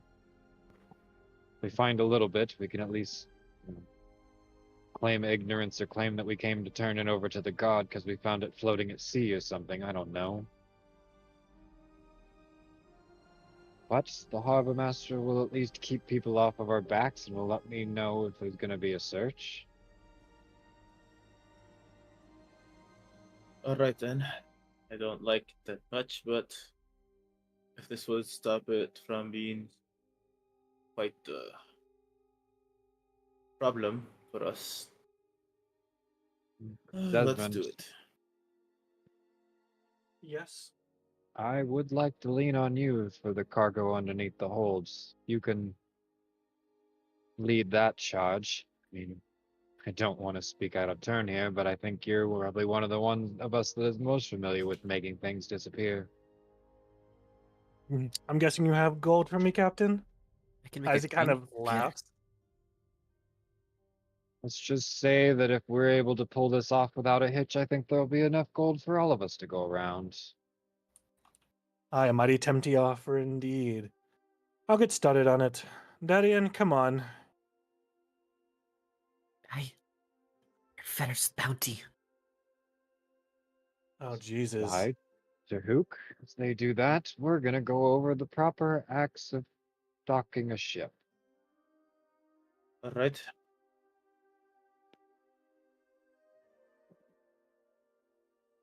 Oh, I don't know if any of you guys have ever been coming up alongside the docks before. As Only we on the approach, opposite side. Only on the opposite side as a person waiting on docks. oh, we should probably at least check the crate up front to see if we've got any colors at all. We don't like to come in just flying nothing, but definitely don't want to go in flying a blood red sail by any means.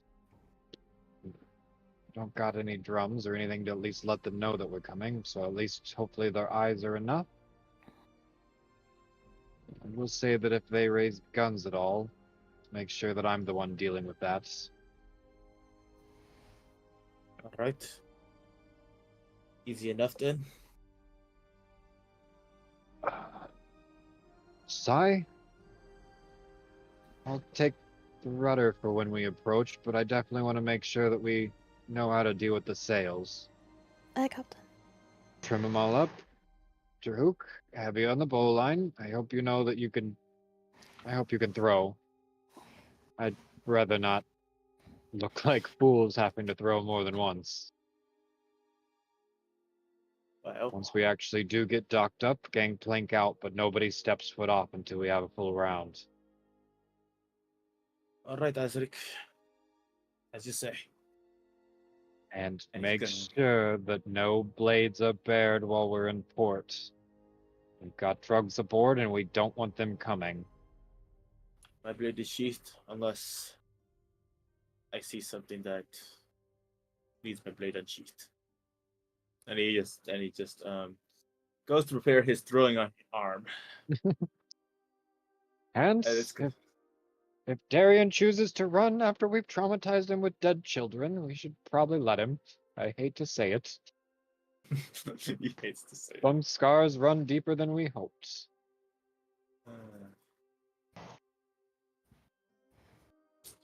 Not prepared to roll one in my throwing hand.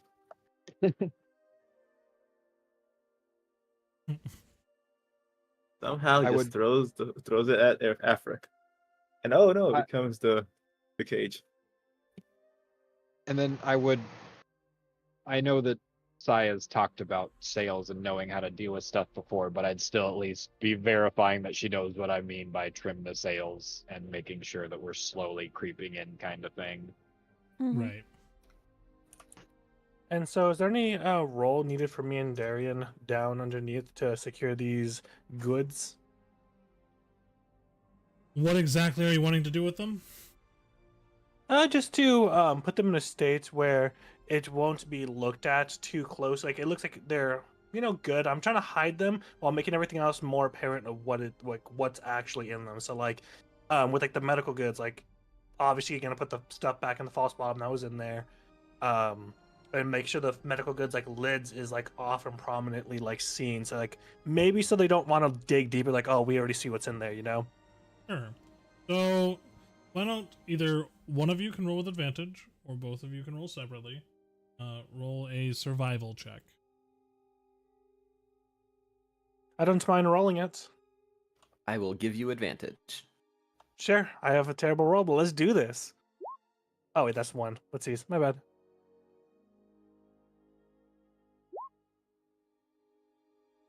Okay, a 13. Using some of the spare canvas from the deck crate and kind of pushing stuff off to the side and trying to make it not too conspicuous, you get things covered and put back in places where you think they'll be as least conspicuous or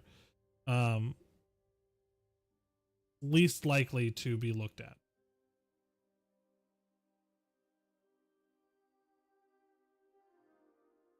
And everyone else is getting ready for the approach. So, your plan currently then, Azrik, is to guide the ship into the area of the dock that you know Sebastian works at, right?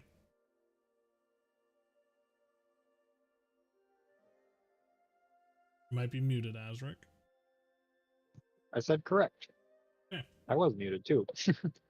Correct on both fronts. Sounds good. So, as the next day comes and you all have major preparations, the first rays of sun ignite the copper domes of Milas in molten gold.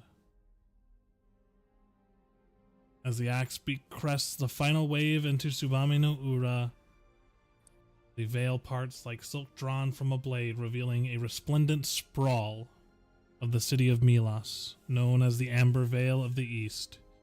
The inland bay is calm, kissed by golden light, and dotted with vessels from every corner of Veth'Arden. Merchant galleys and stitched sails, heavy with painted runes, ride low in the water, while elegant Kozakin junks with curved hulls and fluttering banners glide like paper across a lacquered table.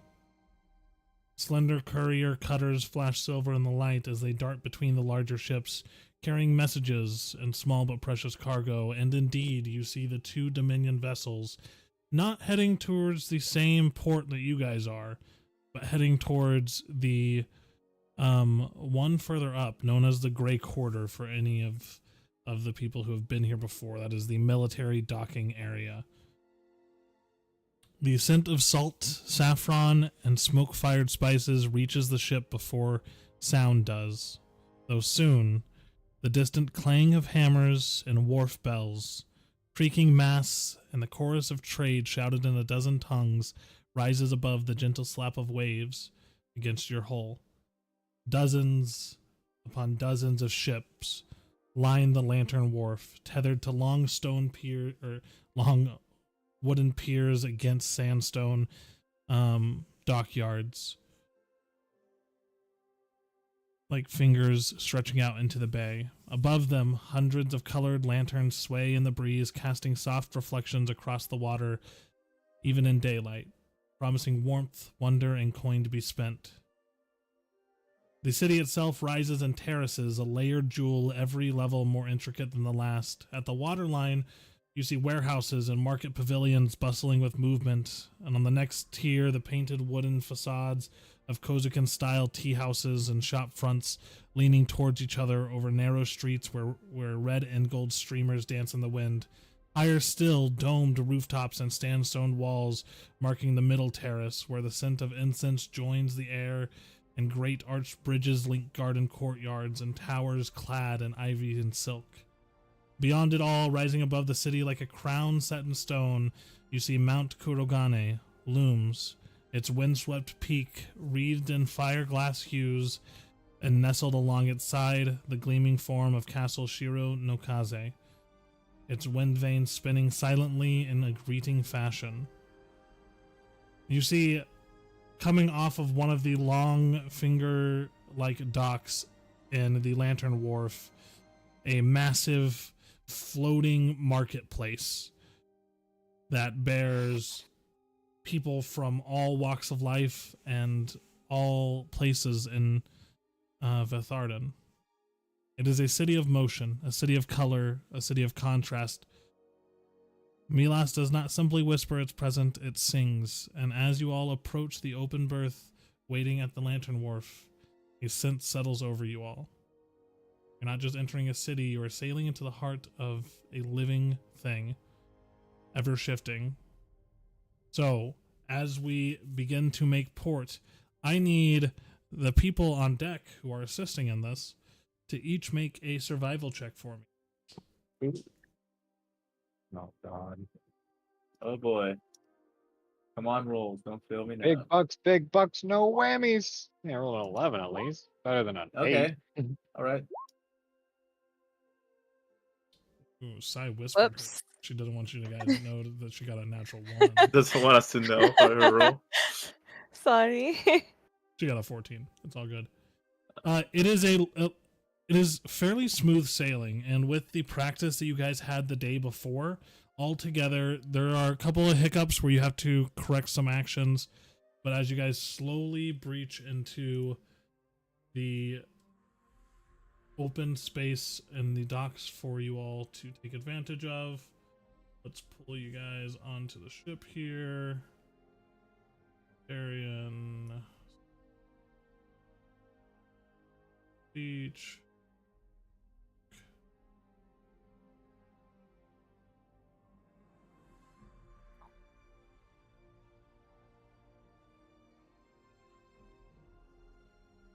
All right, and I will pull you guys over to this.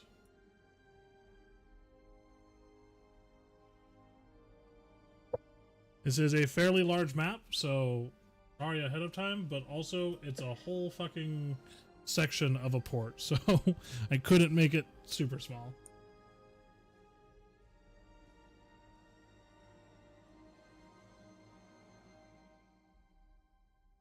That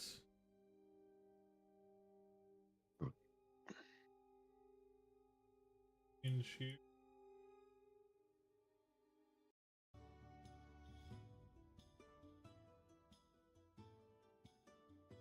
All right. That tiny little boat, look how cute. Yeah, compared to the other ships in this block, your guys' is on the smaller side. Hey, it's not the size of the boat. It's not the size of the ship That's that the lie. matters. It's the motion of the ocean. All right. Not the size of the ship, it's the power of the cannons that we don't have. Yeah. Does that make our ship a eunuch? No, because you have a ballista. Yeah. Just a little guy. The Yeah, he's just a little giant guy. crossbow. Think of it. He's doing his best. Pretty awesome. So, as you guys make dock, you start to throw ropes and secure it to the actual dock planks, tying the ship down so it does not drift off. And I assume you guys are dropping anchor? Yeah. All right.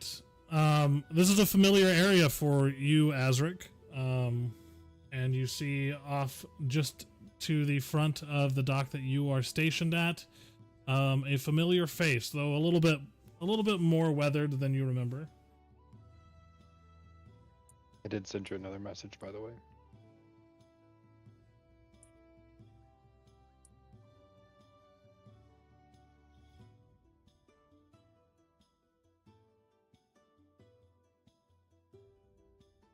10-4.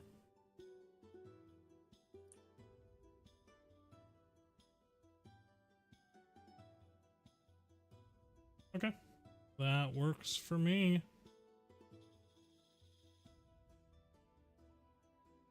Hey.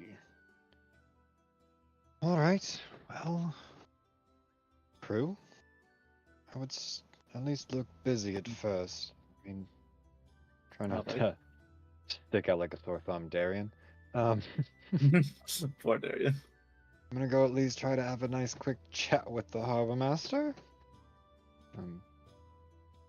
Probably bring him over to look at the ship just a little bit to see what we're dealing with here, but look alive. Don't have too much fun. And if anybody tries to come aboard, stop them.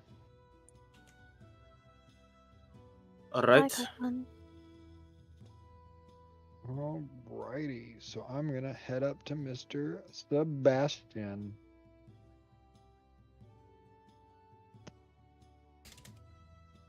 Looks like there's a line.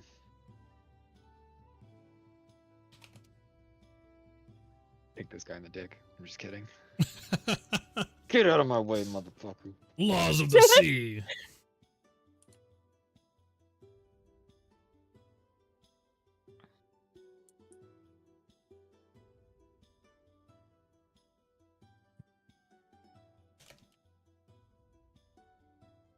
All right, so the man in front of you finishes some business, and you look over and you see the guard stationed there, kind of just watching the line to ensure that Sebastian doesn't have too much trouble.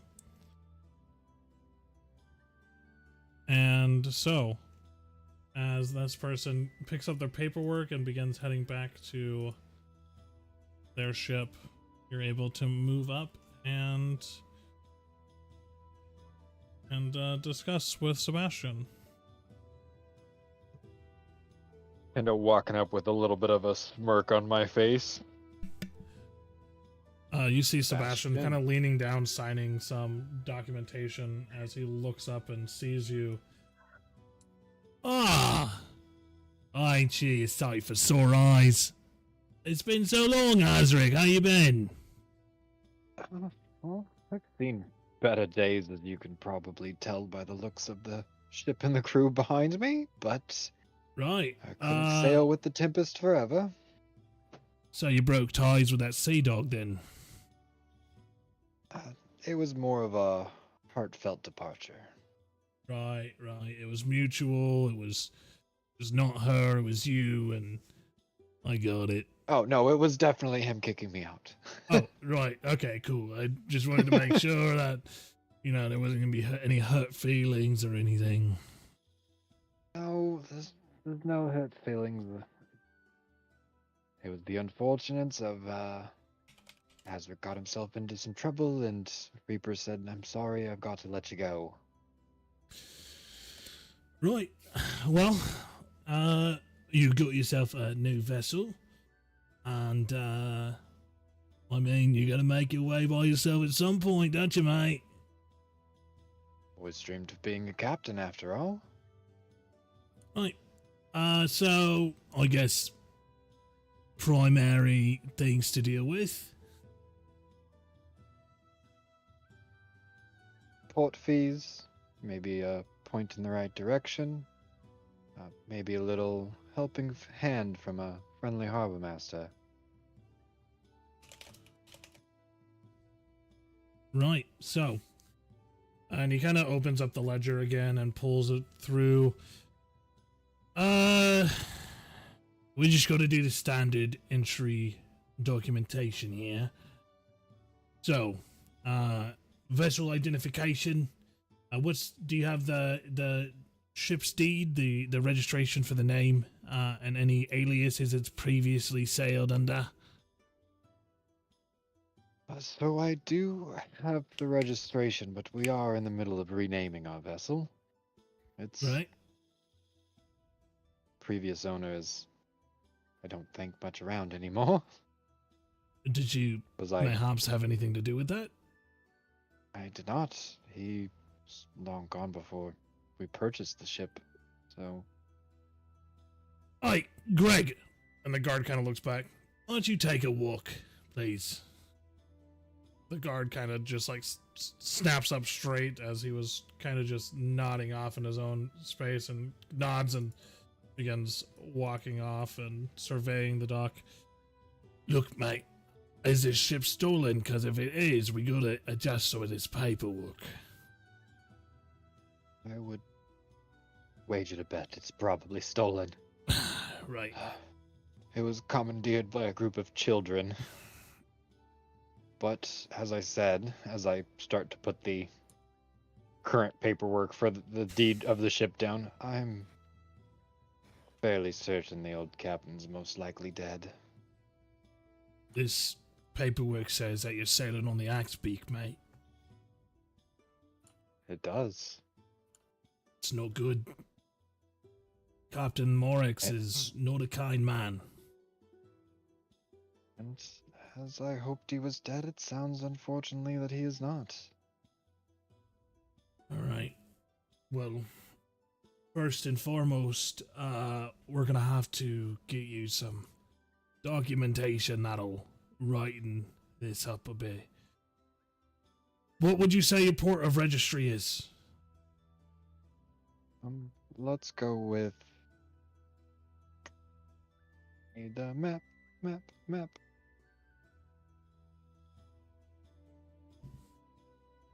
Right now, the port of registry, the port of registry listed on the deed right now is Delphang. Oh, so we definitely cannot use Delphang. Would it make sense to use the port of registry as here? Alright, we can do port of registry for Milas. Tonnage, draft, and rig type of the vessel. That's all listed on the deed, so I'll just pull that off. It's a caravel and has all that on there. Alright, name of captain. Obviously, Azrik boss. And first officer, quartermaster, and bosun.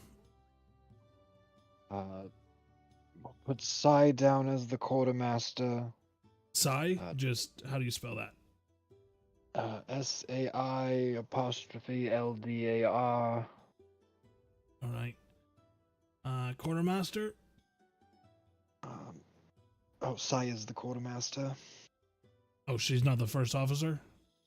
Why wouldn't she be the first officer? I'm like, I guess, she only yeah, knows how she to would- fuck. Sai would be the first officer. That is my bad. Imagine. Darian, the first officer. And here I thought he started to trust me more to make me first officer. Damn. We'll put Terhuk Ravid down as the quartermaster, Darian as the deck swab, and I kind of lean in. Desmond Leach as the doctor. Desmond Leach? Like, old Dr. Leach? The one and the same. Right. Well, I don't need to know who your deck swab is, or your doctor. I just need to know who your first officer, quartermaster, and bosun are. We currently don't have a bosun. Right, then we'll slash that out. Easy enough. Voyage log. Last 3 ports of call. Dates and cargo declared there. I'm assuming you don't have that information, so... The last port that we was at was Al Hajjad. Okay. I'd say that we was... I don't know where to say that we were before that, and we need to have a much longer conversation about this cargo. Yeah, we'll get that too in a moment. What's your intended duration of stay here in Milas? Only long enough to get supplies. So I'd Looks say like she might need some 2 repairs days? too. That's true. How long do you think that it'll take? I mean, you get a good bosun working on it. Probably have it fixed up in 36 hours. Go with 3 days max. All right. And moving through cargo declaration. So, do you have a manifest of all goods aboard? I'd have to go get it from the crew, I guess. We've been filtering through that, so to say. That's mostly medical supplies. You know, the normal manacles and stuff, but... Yeah, you said we needed to have a more intimate Yeah. conversation about the cargo. So, what is it that we need to not list on here? Enough void glass to take out the entire town. You're trafficking in void glass, Azrik. It happened to be on the ship when we commandeered it. God's Chose damned. not to throw it over, but I'll be honest, if you're not able to help, then I'm probably going to be throwing it into the sea or... I wouldn't do that just yet, but we can have it not listed. It's not going to be cheap, though. I'm going to have to pay off a few people to get around the declaration and inspection part of your cargo. How much are we talking? That's... Or can you help me get rid of it here and pay it off that way, and maybe throw a little bit of coin my way as well? I don't have the connections here to get rid of that much void glass. But I figured, can sadly. recommend somebody to you.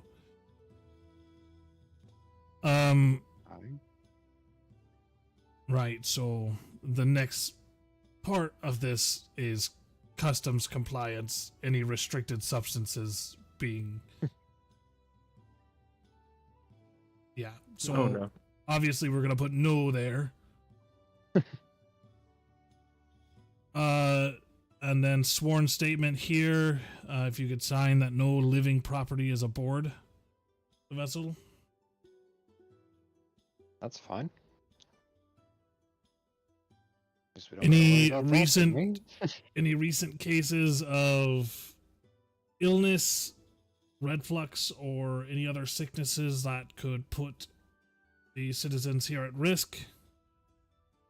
No signs of sickness. All right, last fumigation date. You obviously don't know that, so that's fine. All right. And then just, I need your signature on the Milas Peace Covenant sign-in form here. Basically goes over, basic protocols and requirements in the city. No brandished arms within city limits. Honor all docking lanes and obey any gilded blade or gray quarter summons. And then acknowledgement of summary fines or seizure for false statements. Failure to answer fully delays docking. Deliberate falsification carries a 250 gold piece fine and possible confiscation of cargo value. So obviously we know there's something going on here with the cargo, so yeah. It will be... Oh, go ahead. I say, if by chance we are ransacked, can we at least say that I was coming to turn this stuff into the Golden Blade? We're gonna make sure that nobody searches your vessel. It's not gonna be... Appreciate that, Sebastian. It's not gonna be extremely, cheap, but it's not... I'm gonna cut you a deal, and then I'm gonna point you in the right direction for where you need to get this information ironed out. So, birthing charge. That would be 2 gold pieces per day. So 3 days, that's 6 gold pieces. Aye. Then our harbor maintenance levy is 5 silver pieces. And then we have our... you don't have any cannons, do you? No, only a ballista. Alright, so no... just a ballista, so armament bond, that will be another 5 silver pieces, so we're at 7 gold at this point. No quarantine clearance required. Cargo duty for import. Are you planning on selling any cargo here that you can claim? Only purchasing. Right. Alright then. to avoid the customs inspection, I'm gonna have to at least pay 3 people, and they're not gonna take any less than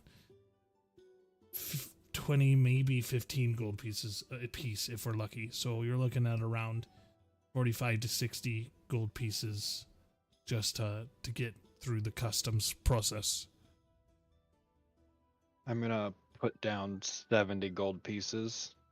And there's a little extra in there for my favorite harbor master, of course. Right, I appreciate it.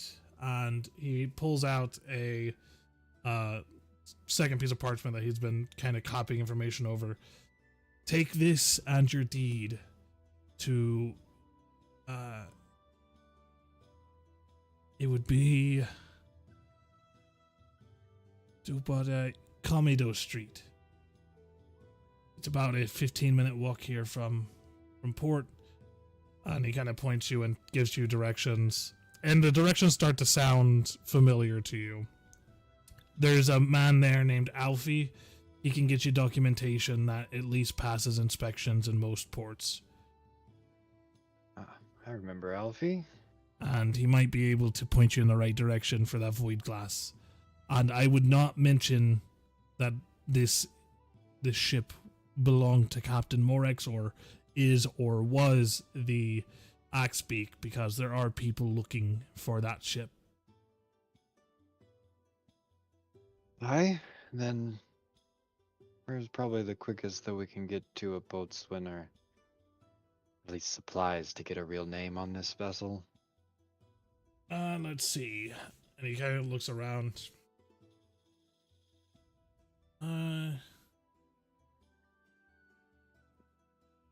Oi, anyone seen Old Man Franklin? You see this kind of scrawny, but like well built, very sinewy kind of arms as a halfling man approach. Hey, what can I do for ya? Yeah, my friend here has some ship repairs he would like done. If you could look over the damages on the vessel and give him a cost and time frame for getting them repaired, that would be great. I can do that. Just point me to the ship, and I can give her a once-over. It's the caravel right over there. Right then, I will get right on it. And your name was Captain... Captain Voss. Oh, that's a spooky name. I've To each their own. actually heard that before.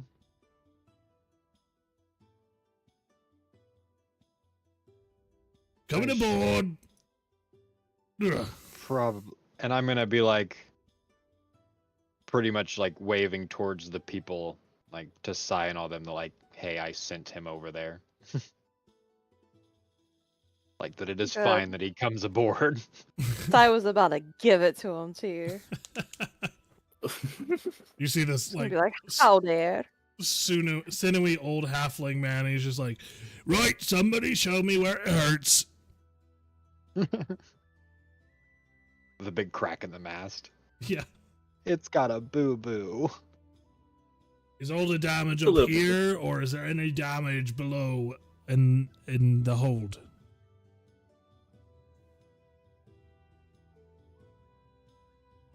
Right, What's the bunch of damage in the hold? quiet. Damage in the hold, but there is quite a bit of damage over there, there, and there.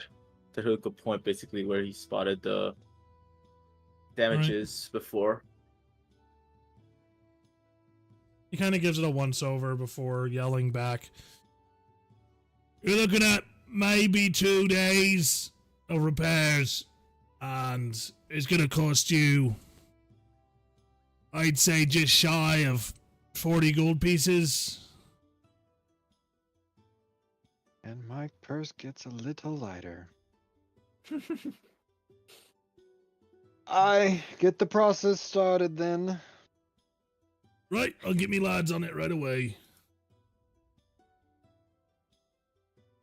Oh, crap. I'll get it. Ships are He expensive. runs back and jumps up and then walks over to Sai, and he holds out his hand.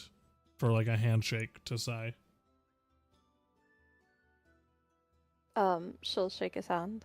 And he kind of grasps your hand lightly and then like kisses it, and he's like, "It's rare we see such beauties here in this part of the docks. Pleasure to make your acquaintance. I'm Franklin, and I am single." And then he runs off and jumps. Just a cocked eyebrow at Yeah, Franklin also- as he passes by. So Yeah. And Sai like is just standing there with her hand like in the air where he just got done shaking it with a just taken aback expression on her face. She's like frozen, like what the hell just happened? I forgot that we're in the docks. Got to be more careful. Take this claimant copy here. Keep it on you, please, so you can show any dock officials if I am not present and they give you any hassle, Azrik. Alright, if we have anybody stay on the ship, do they need to keep it on them, or do I need to keep it on myself? No, if somebody's staying on the ship, let them keep it on them. I figured, but better safe than sorry. But other than that, is there anything else I can do for you? I think that's it, good Yeah. friend. Right, well, be safe and don't do anything too stupid. With this merry bunch, I promise. I can't promise anything. You promise that you can't promise anything. Perfect. That's something. I will try to keep them together. Very reassuring. If anything, the bunny knows how to sing. Fair enough. So I start to head back to the ship. You just see Sai still standing there stunned. Yup. Oh, sweet summer child. Hop it up aboard. Well, team, crew, Well, clear. the ship will be fixed, and we at least don't have to worry about any guards coming aboard. Well, that is a relief of sorts. So, Do we're free to explore the town? for the most part, I will say that we've got to at least venture in and talk to an older acquaintance of mine, I guess. Not really an acquaintance. Somebody that I at least know of and met once before. His name's Alfie. I will say, and I look over to see Sai a little bit too far away and Terhuk a little bit out of earshot. Yep. Uh, And Come around, everybody. yeah, Azrik could notice that there's familiarity in Terhuk's gaze when he mentions the word Alfie. Yeah, same here. Mm-hmm. Sai is going to put her hood up and come over. No. Now, as we are sailing together, there will be some ground rules, if I should say the least. One, we are in port and we cannot start a fight here, so if anybody has any ill ideas about who we're going to go see, or anything that happens on this journey of ours, please keep your blades in their sheaths. Looks right at Terhuk. I shall keep my blade where it is. Azrik, you have my word. Thank you. And on top of all this, we need to make sure that we speak absolutely none of Thalen Morex, or that this ship was previously called the Axebeak. It has been advised heavily from the harbor master that we would find ourselves in great trouble if we fail at this.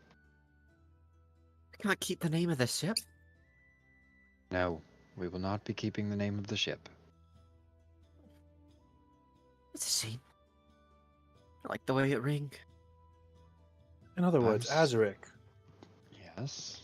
You mentioned Alfie. Is this Alfie Quick? The one and the same. Maybe it's an opportunity for me to make some money while we're here. So it is the Elfie Quick. We The one both and know of only. him. Who's this Elfie? Westerns. Well, those two probably know him better than I. And as you can tell that he's not fully like being 100% truthful. Out of character here, is the tattoo thing at all similar to what was described earlier? The Old tattoo DM. thing? Sorry. Yes, the Um. glyph tattoo. Oh, no. Okay, got it. Never mind then. Continue on. Well, Terhuk, if you've got something that you're trying to keep inside, you're obviously wearing it. So spit it out. No, I just saw him a lot. Mostly ignoring what's around him. Not a man I would trust as far as I could throw him. But if I hate to admit it, he does know what he's doing, and he is very good at what he does. And right Just now, we're desperately in need of a fixer. and I understand that, and I did give you my word that I wouldn't do anything rash, so I won't do anything rash. I appreciate it. Mhm. So, we need to work in shifts. I'd like the ship to not be left alone. Easily taken just as easily as we took it ourselves. So, as we venture out, let's make sure that we're at least venturing with somebody left behind, unfortunately, but let's make sure that we all have our turn. I will say that we should not travel alone. But I am a little bit worried about Sai, especially after what just happened.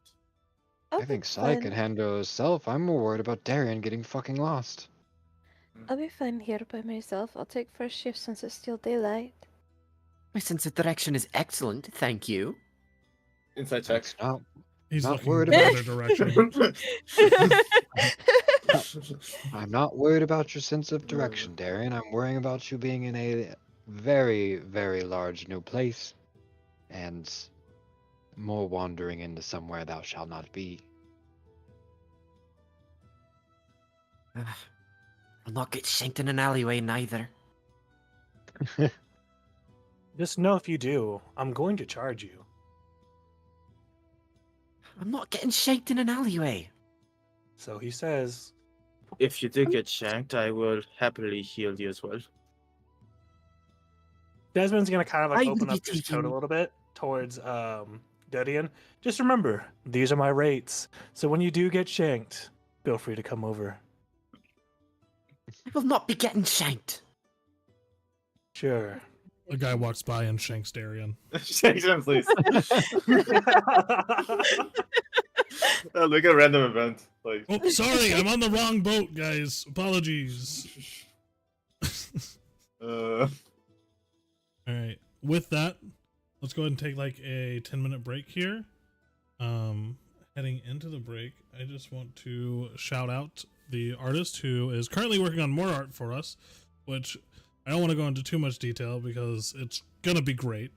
But yeah, so we have been getting all of our art from an amazing artist known as D1, and you can find their work on Etsy at the D14D store. All one word. I can't say enough good things about how good they are. They're great to work with. They, despite them living overseas and having their time completely flipped compared to ours, they get us the art back very quickly, and they do a very good job with it. So all of our character art, the main group art, and all of the art in the intro, other than the map itself and and the Critfire logo is all of them. So please go check them out. If you have a cool idea for a character, or you just want art and you're an RPG lover, go to etsy.com/shop/D14D store, and give them a shout. Let them know that Critfire Games sent you, and yeah. We'll go ahead and jump to break here, and we will be right back. BRB for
And welcome back from break, everybody. Everybody should be back pretty much already. We do have some concerns. It sounds like Darian might be trapped in a cave somewhere. Darian, how you doing? Have you almost found your way out?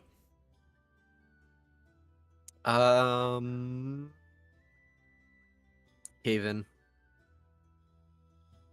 Kevin, Sag. Haven. Rocks Shrug. fall. Everyone dies. Rocks. Reroll characters. We're taking it from the top, boys. Viking campaign next. There we go. Alrighty. Yeah. So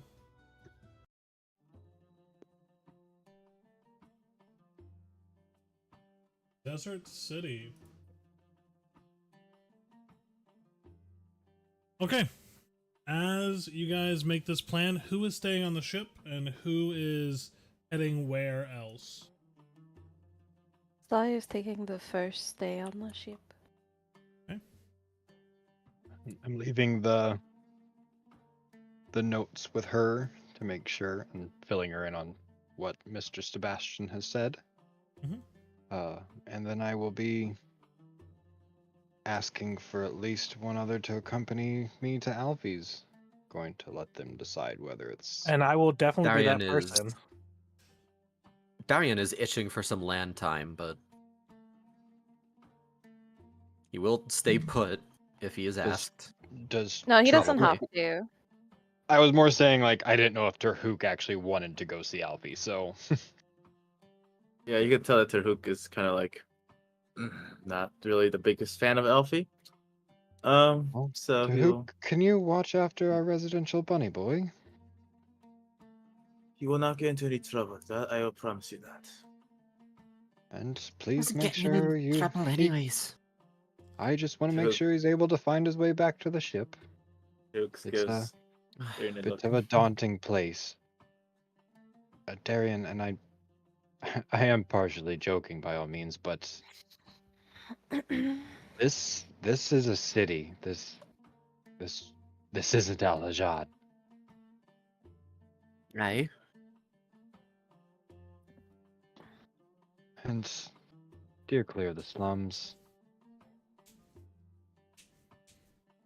Shall we, Desmond? All right. Aye, Captain. After you. See if we can make some coin yet.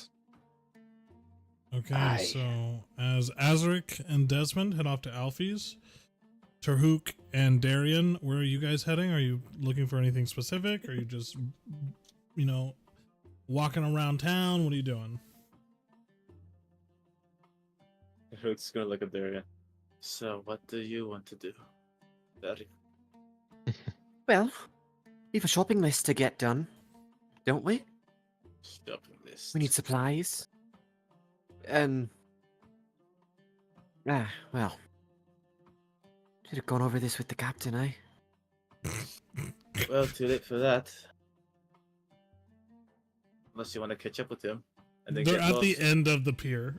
Yeah, no, I know he's doing that on purpose. Darian will jog on over to to Azrik and Desmond before they get too far. Hey, Captain. We've got to go out and get supplies. Anything specific we should discuss when it comes to that? Get the strongest alcohol you can get. Needn't tell me twice. Anything else we need?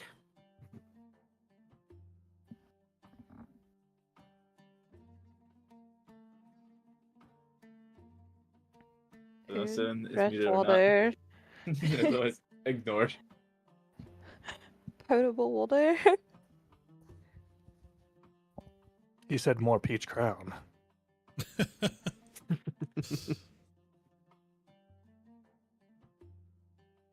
He's like, Alrighty nah, then. I'm good. I zoned out. Oh my gosh. They're wanting to know what supplies they need to be picking up. Oh, I mean, food, water, Shelter. probably stuff to patch sails, stuff in case of mast crackage, etc. As Terhuk writes this all down in his journal, or it looks like a journal at least. Was Yeah, it's really an etch-a-sketch. It is. Terhuk's the quartermaster, right? I am. Is that Terhuk is technically written down as the quartermaster, yes. Oh, was that what mentioned did- to us No. at all? No. Okay. Not at Okay. Sai only knows because she sees the paperwork. When did this happen? When I had to put somebody down as the quartermaster. All right. Well, I don't mind. I will do my job dutifully as possible. Though I would appreciate if you would let me know about this before it happened. I didn't really have a lot of time, my friend. And that's why I'll forgive you. He I smiles. should also say we should probably look at actually finding some additional crew members. Maybe somebody that's got some boatswain knowledge. Maybe somebody who knows how to patch sails and do the etc. Possibly a cook.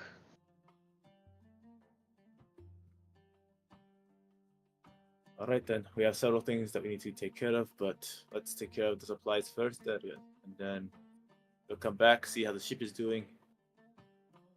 And Sai, if you want to swap places with one of us, then stretch your legs. We can do that. I'll just wait for you to return.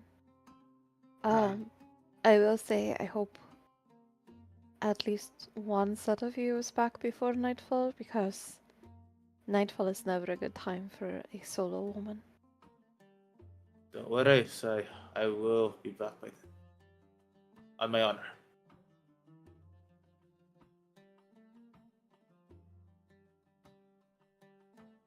And he actually puts his fist against his heart.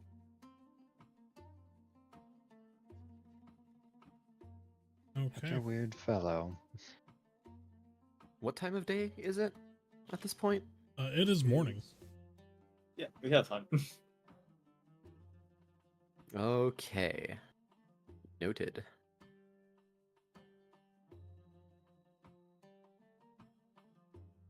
Darian's gonna get us lost. That'd be your fault for letting him navigate. I'm just saying. It would be. I'm just seeing the Also- rules right now. No, Darian is not gonna get lost. Look, he may be dumb, but he's not stupid. Okay. That's definitely gonna make us roll. I was more worried about you getting mesmerized by the city and losing bearings that way of, oh, look at this. Oh, look at that. This place is look amazing. at- But where the What's fuck up? am I? Exactly. Everywhere. What's this? Smile. All right, Terhuk, let's be off, eh? All right, I have everything jotted down here. Well, outside. Keep tight till then. We'll be back before nighttime. All right. All right, let's go. And we're off. And we're off. Going on a trip in my favorite rocket ship. Adventurer bounds.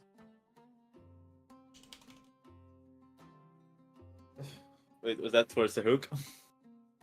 Oh, just In general. yes, and just in general. God, he's so cute.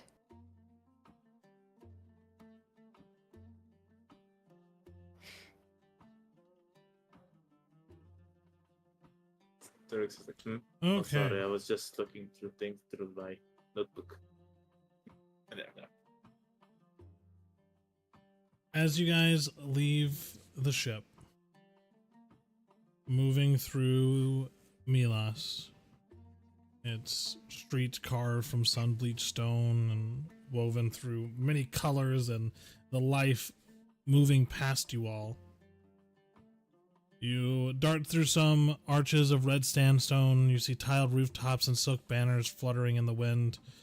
Clamor of laborers, shouting vendors, and creaking carts blends into a steady hum that rattles the bones like a heartbeat. You see a few children darting between heavy foot traffic, calling out in multitudes of languages, while a veiled peddler rings chimes from her belt, offering prayer scrolls and desert warding charms. Commodore Street lies deeper in the city's ribs, a place not found on any tourist map.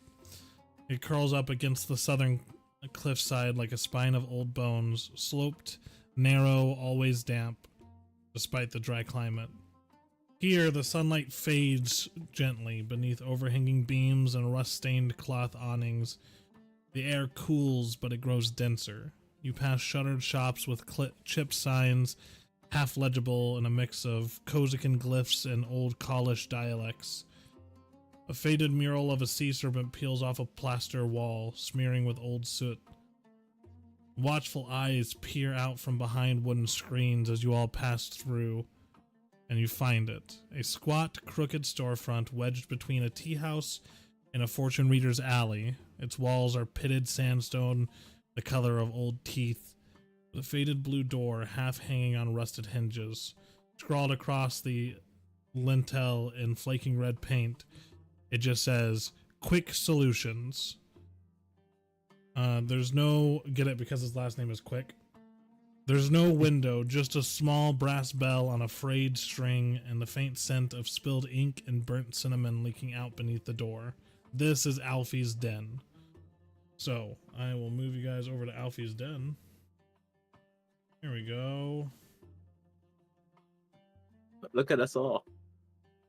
Yeah, I didn't know who was going to go, so I just threw everyone in there during the break except for Sai, because I was pretty sure Sai said that she was going to be staying on the ship. That's okay, because I can bothering. away the other ones. We were thrown away. Righty, so as you guys enter, the small rusted bell rings out gently, and you see the older, kind of sallowed and like very shifty looking Valkyrie before you, kind of sitting behind a desk and writing through some ledgers. Briefly looks up from his paperwork as the bell tolls, and then looks back down, and then immediately looks back up again.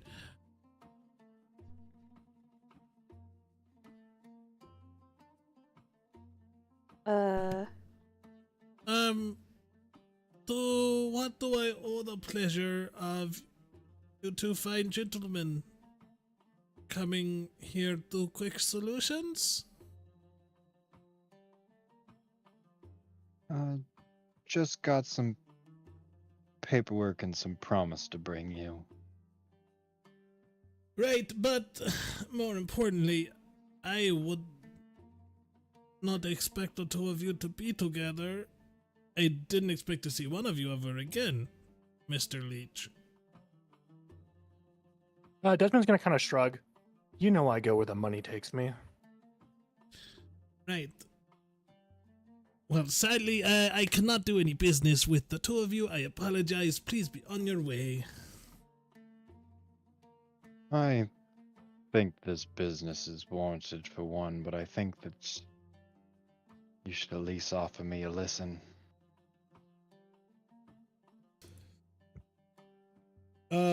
Roll a persuasion check.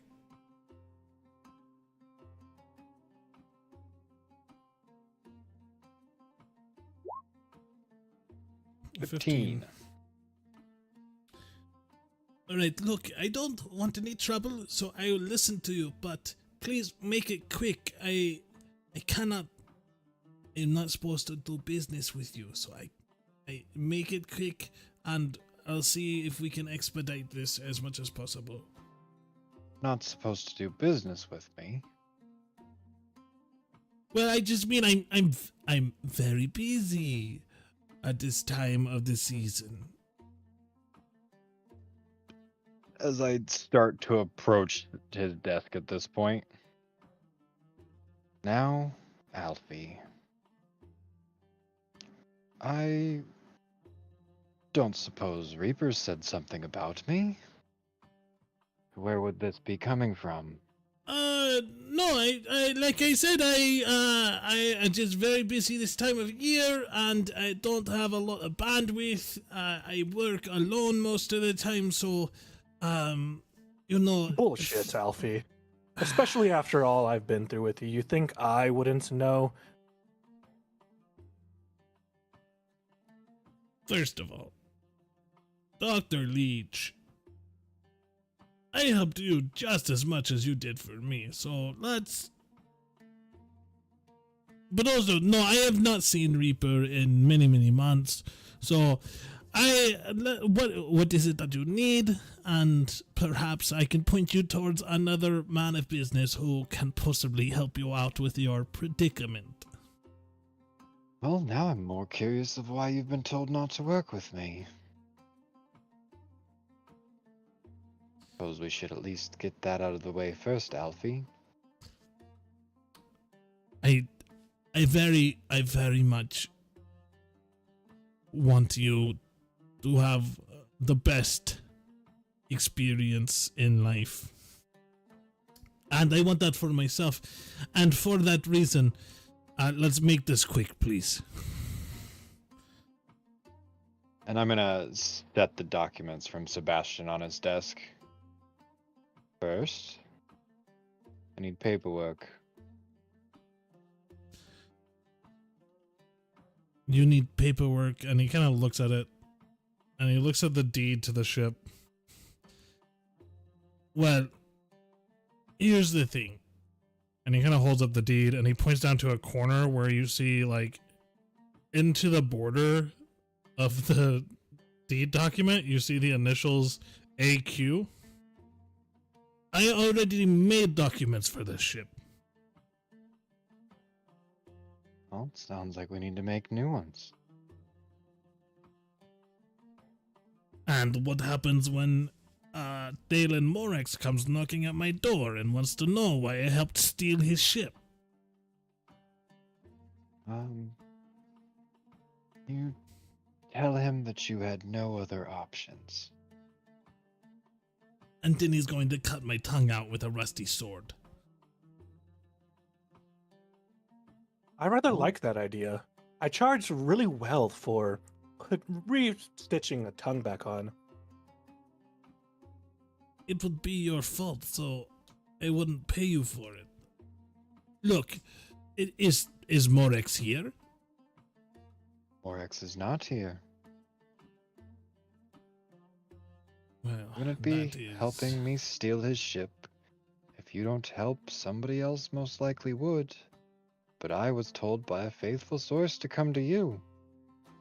And I've got sweeter things than just a few pieces of paper that could possibly line our pockets.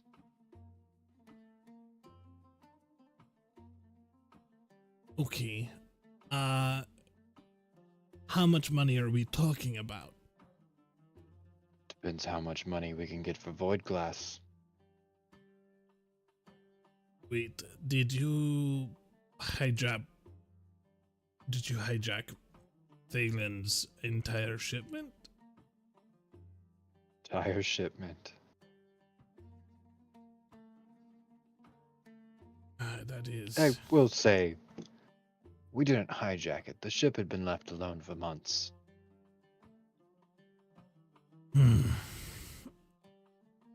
Well, I will say void glass is getting much hotter.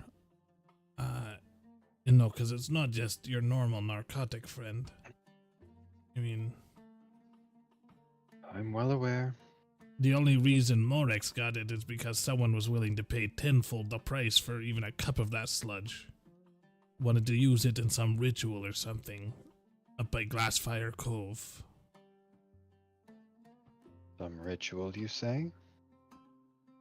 Yeah, I don't know too much about it. I didn't ask more than I needed to. But if Thalen's not here with you, and the ship was left alone for months,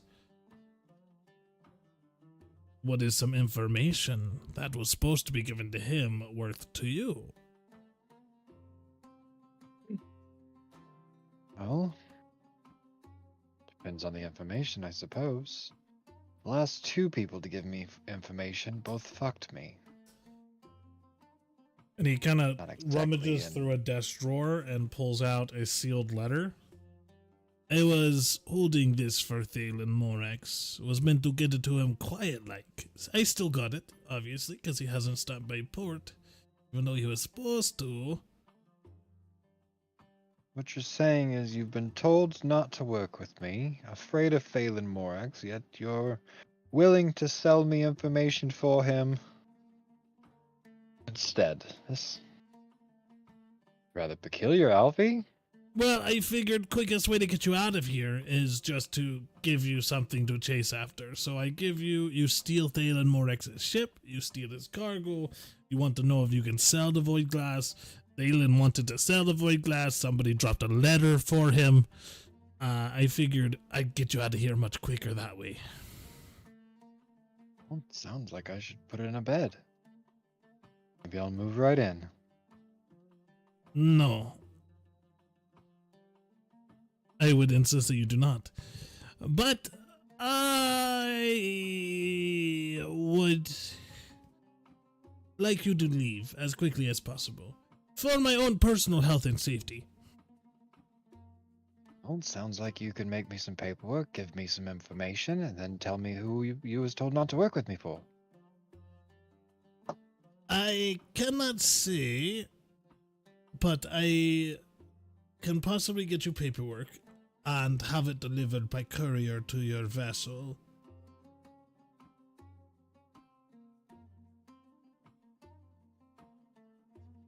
And the other two? Well, the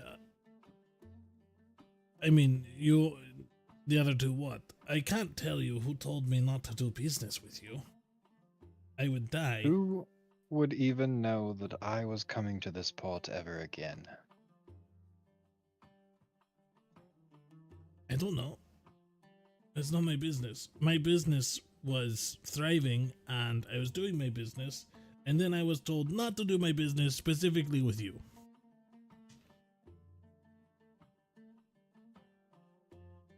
Interesting. Desmond, what do you think? I think we can probably find this information out from any of my other contacts in the city. They probably have Yes. looser tongues. You would guess wrong. Most of your contacts are dried up here, Desmond.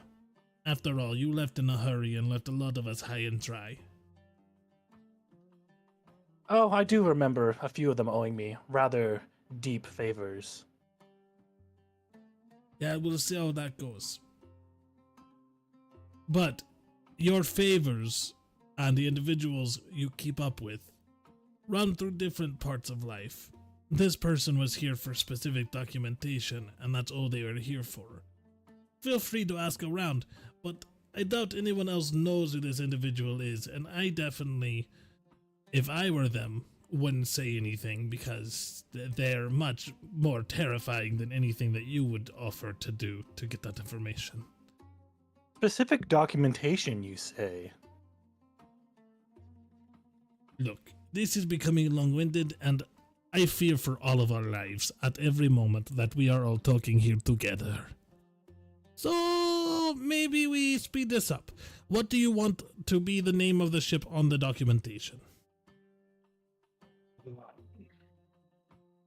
Haven't put a lot of thought into it, yes, I guess.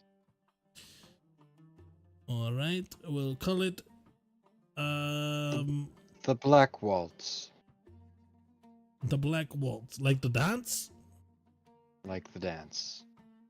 Alright, the Black Waltz. And... alright, fine. Give me a day, and I will have this delivered to you by courier. I'll have it sent to Sebastian, and he can hand it off to you. Good idea. And the information that you've already got. Oh, you mean the letter from the letter for Thalen Morex? Correct. Right. Wants So, me to leave. the paperwork that's gonna cost 15 gold pieces for the ship. The paperwork for the ship. Okay. If you want it to be airtight, because worst thing could happen if it's not good paperwork is every dock you stop in, they search your vessel and try to commandeer it because it's being sailed illegally, and that would be very not great for you. And the information. Well, what is the information worth to the likes of Azrik Voss? What's the information worth to Alfie, the one that wants me to leave his shop in quick haste? I tell you what. We'll call it 5 gold pieces, and I'll give you the letter, and you can go from there. Desmond, do you think this is all worth 20 gold pieces or 15 in a tongue? I like 15 in a tongue, and then maybe any kind of gold that I might get from reattaching said tongue. Look, roll an intimidation check. Both of us, or One of you with advantage, or both of you separately. what you feeling, Sin? I can roll with advantage. Sounds good. 16? All right. Look, I'll tell you what. I give you the letter. It was meant to be given to him quiet-like. It just mentions a delivery, something called shade silk. I mean, that's obviously code, but you want it, you can have it. All right. Sounds like But- we've come to an agreement there, Alfie. I will tell you this, just because I owe it to Reaper. Don't go to Glassfire Cove. What about the void glass then? Look, something went wrong there. I heard it from a salvager who came through. Found charred, burned symbols and blood in an old warehouse there. Smelled like ash and darkness. He said he saw symbols like that once before on a ship that never came back from the Irvalen coast up on the northeast side of Zahin's Landing. But if you're looking to offload, you either try to contact the seller in Glassfire Cove, which I'd suggest against, or there was a buyer here in Milas desperate to find specifically Morix's cargo. He calls himself a collector of rare elements, real hush-hush kind. He sent thugs sniffing around all the docks. All right then. Sounds good. 15 gold pieces for the documentation. A lovely hand from Mr. Alfie for a scroll with some information on it. And me and Mr. Desmond will be on our way then. Yes, please do, and do not return. Like I said, I can't do business with you any longer, and I greatly apologize because I like you, I do, but people can be scary, and I don't want to lose my life just because I talked to the wrong person. Understandable. So I'm gonna give him 15 gold pieces. He takes it. I will hold out my hand for a scroll. Lovely information. Are you talking about the sealed letter? Yeah. Okay, yeah, he hands you the letter. I will be looking forward to my paperwork, and if it does not come or I find out that it is not airtight as you say, I will go around the docks telling everybody that you're doing business with me, sir.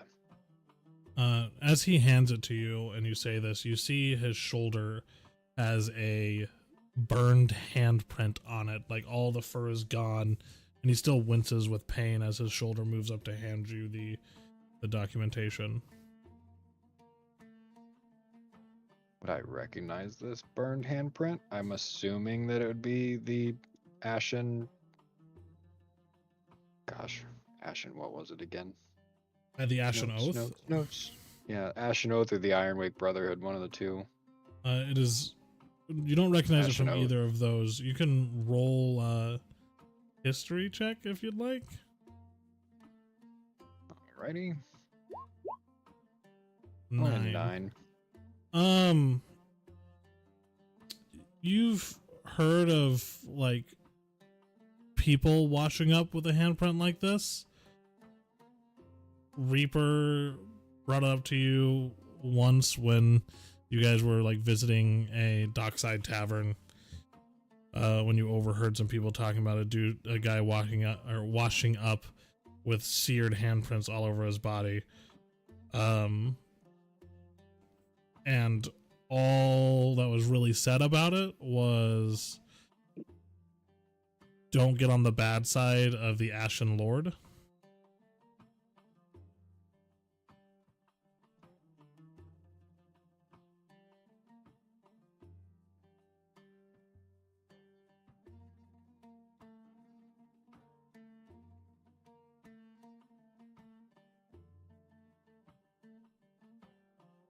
And that's kind of all Reaper said about it.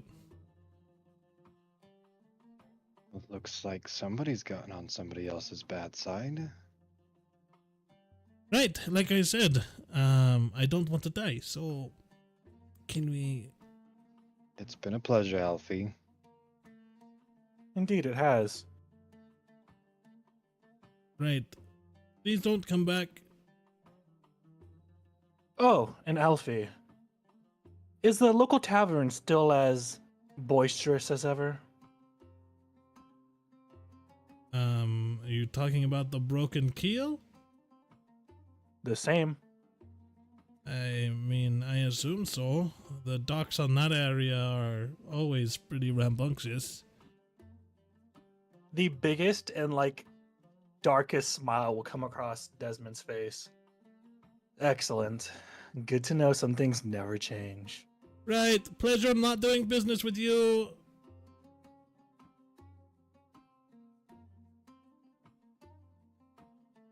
God damn, putting my life in danger. As Desmond takes the first step out, I kind of turn around to Alfie. It's been a pleasure, Alfie.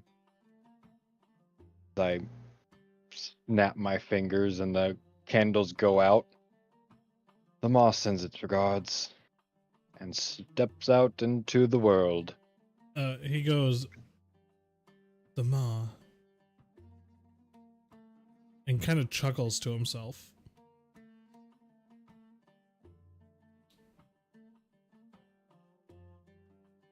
Okay. As you guys step out, are you just heading back to the ship? No, I'm going straight to that tavern. Wait, what time is it? Is it still morning? By this time, you guys have walked across town. It's probably getting close to the noon hour. What time does the tavern normally start filling up? Probably around 2-3 o'clock. Excellent. I'm gonna talk to my captain quickly. So, Captain, you interested in small game of sorts? Small game, you say? Yes. I know. I happen to wait. Before I say this, do I happen to know of a shop that might sell instruments or anything that could be used to entertain people? I mean, yeah. There's a few shops there's mostly there's market squares kind of things that you'd be familiar with where you could probably get some sort of instrument. Okay. I seem to remember our furry friend said he was a bit of a bard. I know where we can get some instruments or other fun little doohickeys, maybe we can convince him to put on a show, get some of the more rowdy patrons a bit more inebriated, and see if we can't make some more money on the side while we wait.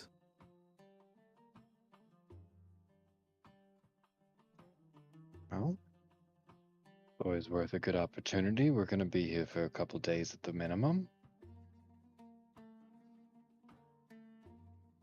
All right, let's see if we can go and find something that our furry little friend will have a good time with, and see if we can't make his day a little better, right? Oh, we might actually run into him while we're there or on the way.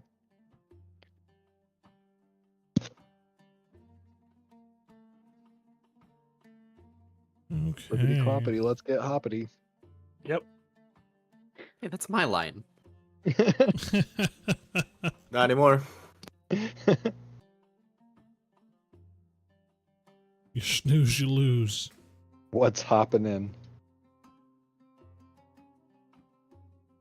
Alrighty. Now let's pull this up here.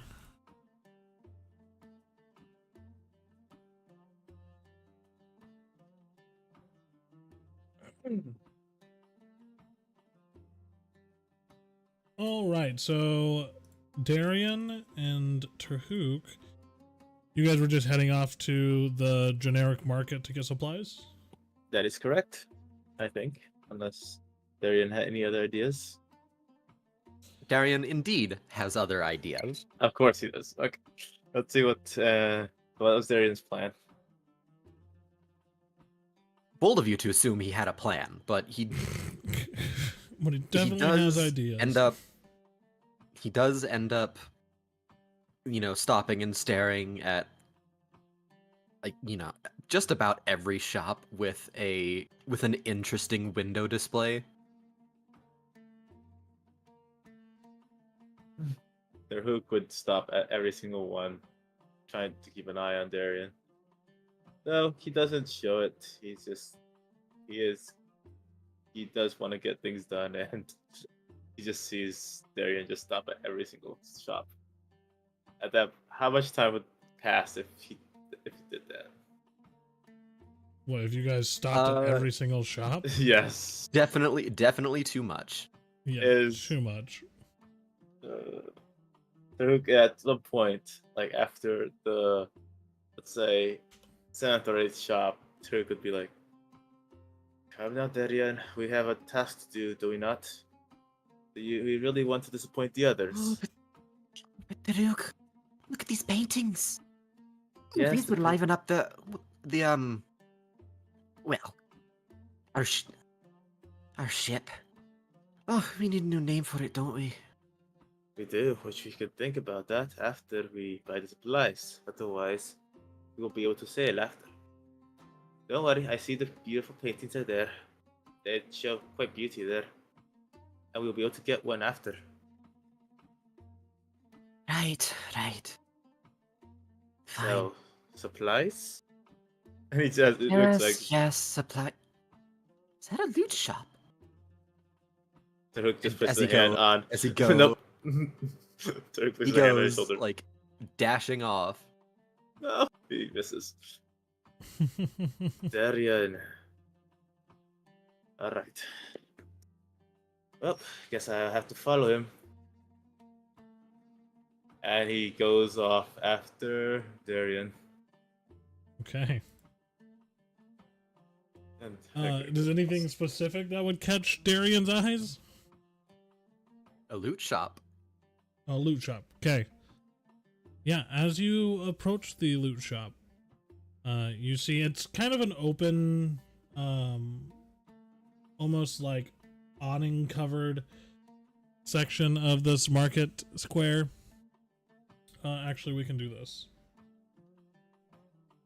I'm gonna leave it pretty open. I'm not gonna put in a bunch of peoples.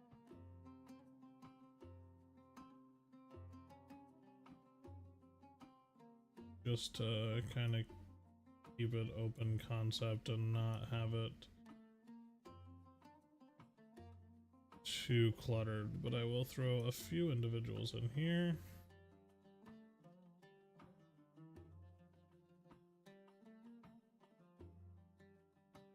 Alright, here we go. This would be Terhuk and Darian. Pull you guys over here.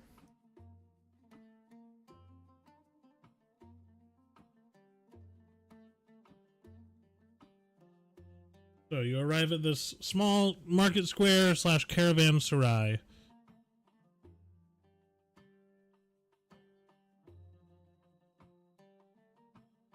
And Terhuk would try to at least pay attention to where they're going, though it's probably impossible for him to retrace his steps now. Darren, you can decide which of these awning covered stalls is selling instruments.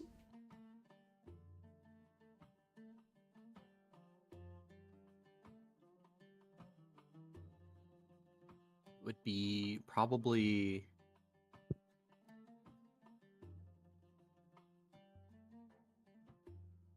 this one. Okay. You go up there, and there is a tabaxi man, getting up there in age. He has a sign that says Felix's Instruments, and below that, it just says, "We have wares if you have coin."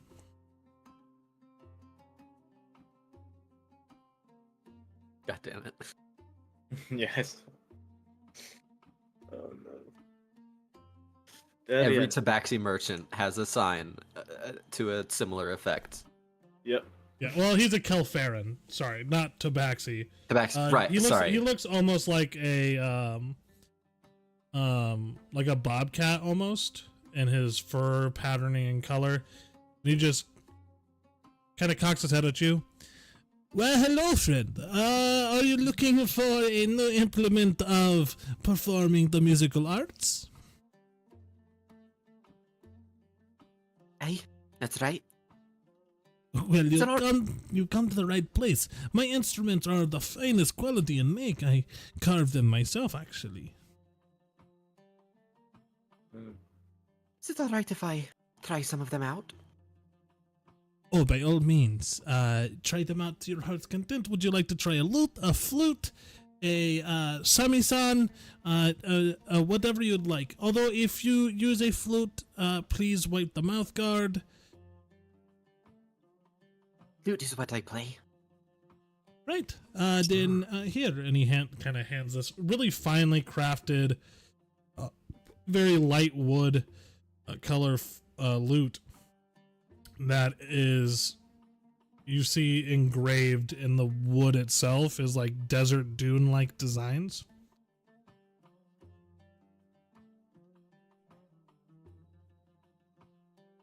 Please play us something to liven up the caravanserai. Alright, Darian will just sort of just play something not necessarily musical to just sort of get used to it. Okay. And you know, he will play something short. Sure. Roll me a performance check.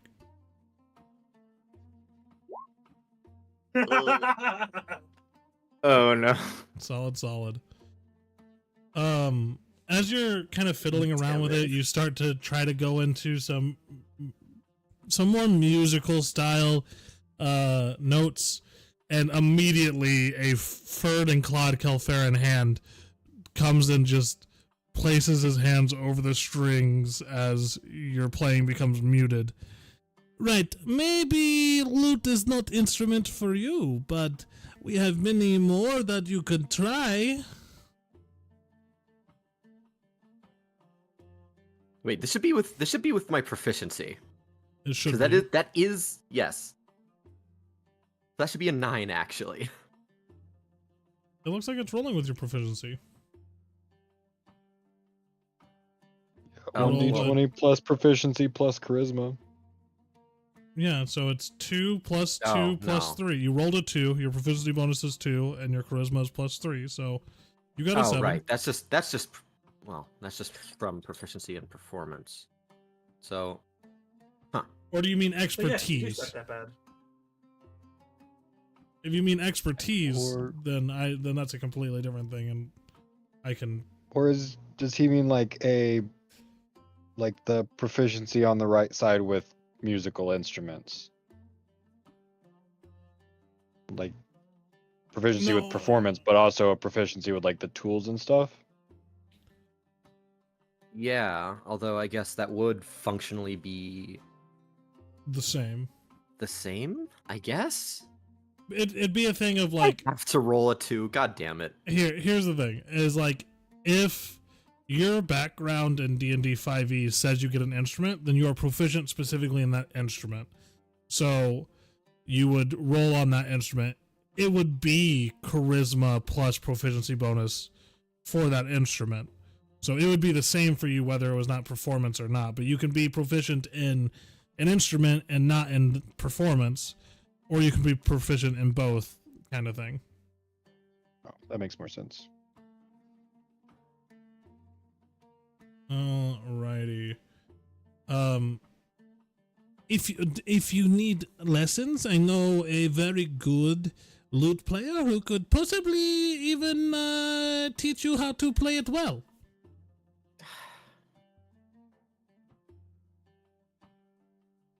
Don't worry, Darian. Sooner or later, you're gonna be playing expertly well. Terhuk tried to comfort him. Darian will look to his, I guess, still healing. I forget which hand he cut. He cut one of his hands. Your left hand. Yeah.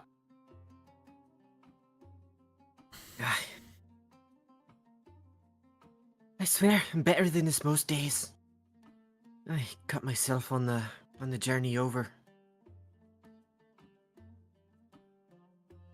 Well, But then, why don't the you action play for feels us? nice at least. Why don't you play for us when we're back to ship? Since we're here anyway, why not buy it?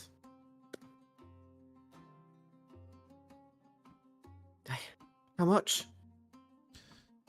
For this loot in particular, I mean, I wouldn't by any means call myself a master craftsman, but I would you sell yourself say- short.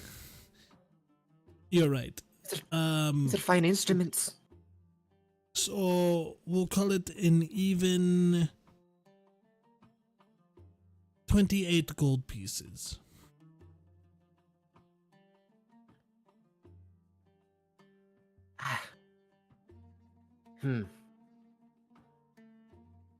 Well. Darian will feel his coin purse, which is running low on funds. It'll have to be another day, I'm afraid. Well, mayhaps the next time I see you here, you will even be able to play it. My hand ought to be better by then. We can only hope. You can only go up from here. We're just burying him at this point. Darian will give a smile that does not quite reach his eyes. No. So, Darian, you've seen everything that you want from here? Let's go get supplies. Well, when you look at me like that, it does bring a tear to my eye. Darian, chin up. Things do you happen. mean? I'm Look. fine as ever. Uh-huh. Terhuk just gives him a look. Just walking away. How I much could've followed after currency have you guys allotted for ship supplies? Like food, water, that kind of stuff. Good question. I'm not the quartermaster. Well, the quartermaster here was not given instructions by his captain, so Awesome. Amazing, right? So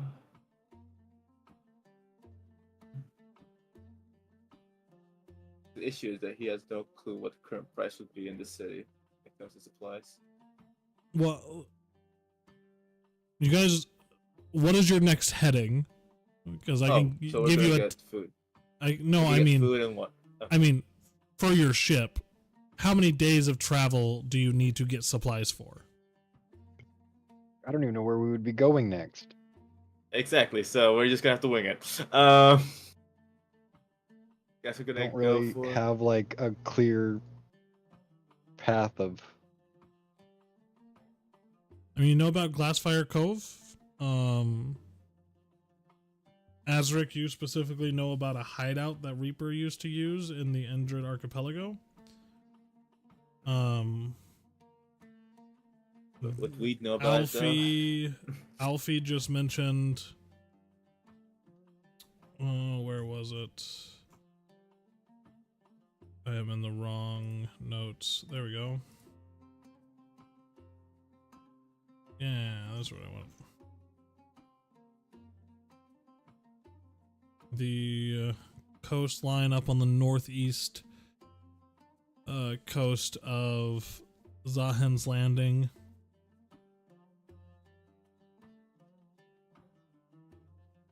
Which, as everyone knows, is called... Too many notes.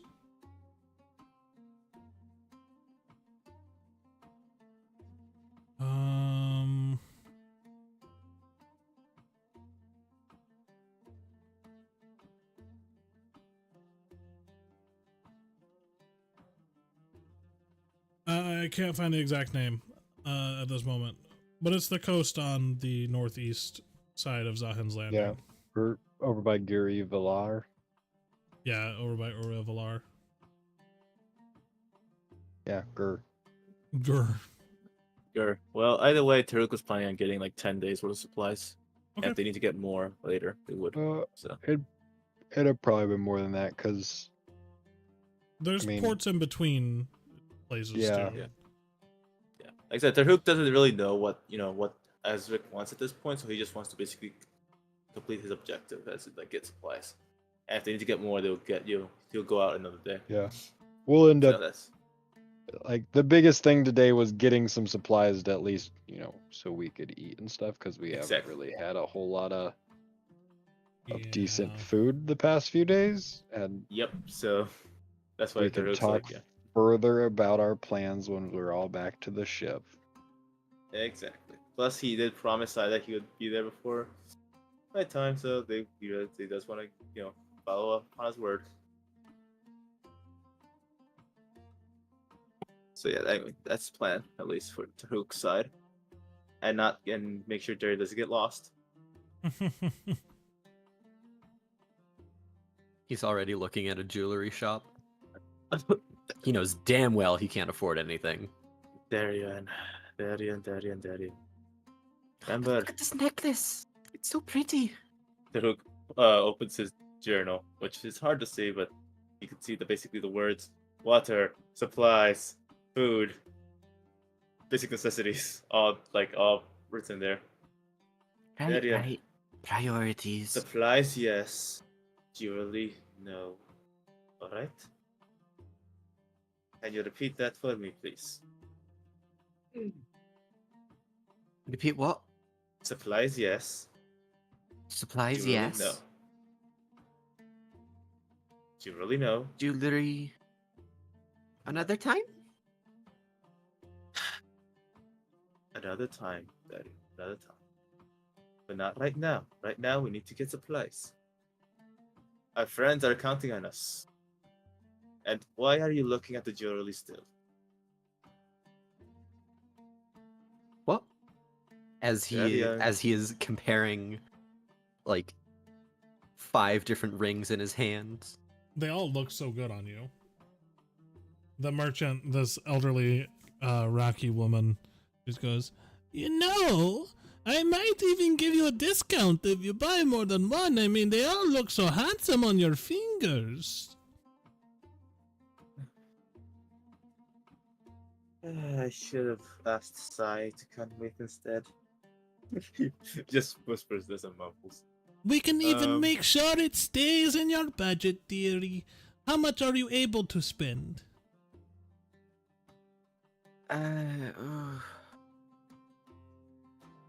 Looks at the rings. Terhuk Except just Terhuk. points at his journal. Another time. And puts the rings down. All right, if you insist. I'm actually very proud of you, Darian. Darian's already at another stall. Darian. Yes, he is. After the 4 times this happened, Terhuk is actually going to grab Darian by the shoulder. Darian, Point taken. if we tarry too long, Sai will be in danger. Do you really want to see our newfound friend hurt or worse? No. Then let's get our supplies, and then let's go back to the sheep. Hey, Darren, you see a tailor shop? That is like, you see a couple of the wooden mannequins wearing kind of like more utility style versions of the theatrical costumes you've had to wear, replicating some of the great warriors in battles. It looks like a real warrior's garb and like something that would have really been worn in one of these battles instead of like the theatrical kind of cheaply made circus performance stuff that you had to wear in the past. He gazes longingly and follows Terhuk. Oh, yay. Darian just fell. Hopefully we can come into that large sum of money. How about And then- this, Darian? And I then will there'll be come. no stopping me. He'll give him a look after the laugh. I was gonna offer to accompany you another day. That way you can see all the stalls you wish, but that laugh really has me suspecting ulterior motives. Whatever do you mean? don't I only know. plan on making open and honest purchases of the entire market. Let's go get those Insights. supplies now. Insight check? Terhuk, does Terhuk really need to do the insight check? At this point? I Has it been long enough for us to like make it to the market? sure. By this time, you guys will probably be ending up at the caravanserai. You guys can drag yourselves in around the stairs and stuff. Does it let me drag my stuff in? It You would should be just- probably somewhere like over here at this point. Yeah. There we go. Making our way out, but not quite there. Yeah, you guys see as you approach Darian being pulled away from a stall that he is trying to like this one sells like leather bracelets and other leather goods. You see like a satchel. Darian, this satchel is so finely made and could hold your supplies like perfectly. Darian. I had a friend make a leather bracelet like this for me once. It broke after a week, but Oh, look, Captain. Right where you said they'd be. Not by any choice, but we are indeed here. Hi, Azrik, and hi, good doctor. we're on task. I promise. Desmond's gonna kind of like lean close to the captain. Hey, Captain, watch this. If it isn't my favorite rabbit man, Desmond's gonna get pretty close and like wrap an arm around him. Remember that conversation we had about indispensable? Yes? Well, I think it's a rather crime that you don't have an instrument on you.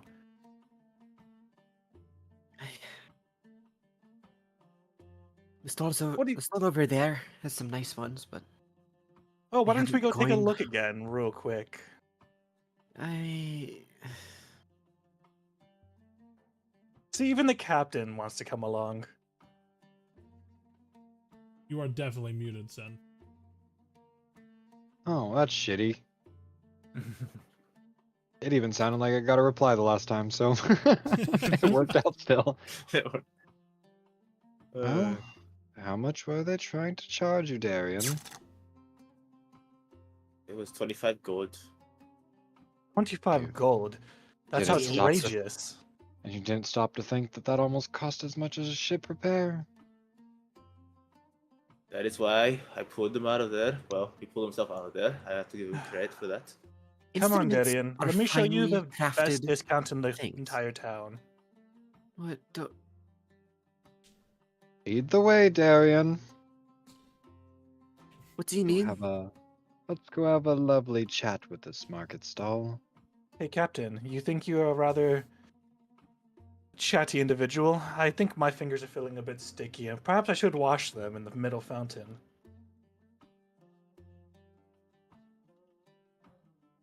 If you like, I can deal with it. No. Terhuk is gonna be like, well, if you don't mind while you two do, well, since you two are here, you can make sure that he doesn't get into trouble while I go get the supplies. Appreciate it, Terhuk. You've got enough to cover it. I'm afraid that I didn't ask this before. Well, it depends on where we're going and how much time we are planning on being out at sea. But for now, I can get at least 10 days, or maybe a bit more, perhaps. I'd at least get us enough to hold over while we're here at port. We'll make a decision once we get back to the ship on our heading. Alright, We'll try not to come be back too if late. needed. I'll probably make sure that Sai is alright, since it will probably be a bit late when I finish my supply run. But please, try not to let Darian wander around a bit. He does tend to... Oh, look, he's over there at the other stall right now. No. Hold on. Darian will, I'm kidding. The Rook's like, Alright, okay, but just... with a serious look on his face. You asked me to get supplies. Supplies we'll get. Right? Focus. Focus. Hey, do you want a satchel or not? Not today, No I'm s- afraid. Another First, time. at least point me in the direction of the stall.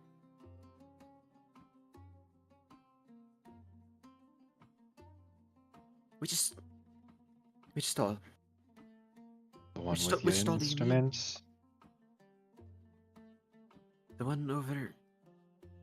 He just sort of looks towards it. And then they start walking without another word. Oh no. I'm just gonna come along. Don't worry, Darian. We'll get you something nice. Look forward to it. Well, guess you're gonna I be don't getting want your to new be here business. for this. Well, Let's go. that makes two of us. Let's go. They actually agree on something. As Rook then says something to Darian like, I am actually very proud of you now. Very, very proud. For what? Proud. For what? So, like, on the way over, You'll I'd see. be like, looking at the captain and like giving him the saying, like, are we gonna, 5-finger discount this, or are we gonna actually try and buy it? We'll try our haggle at first. Worst case, Captain, my fingers are rather sticky, so maybe you should distract if it comes down to that. What'd be the signal?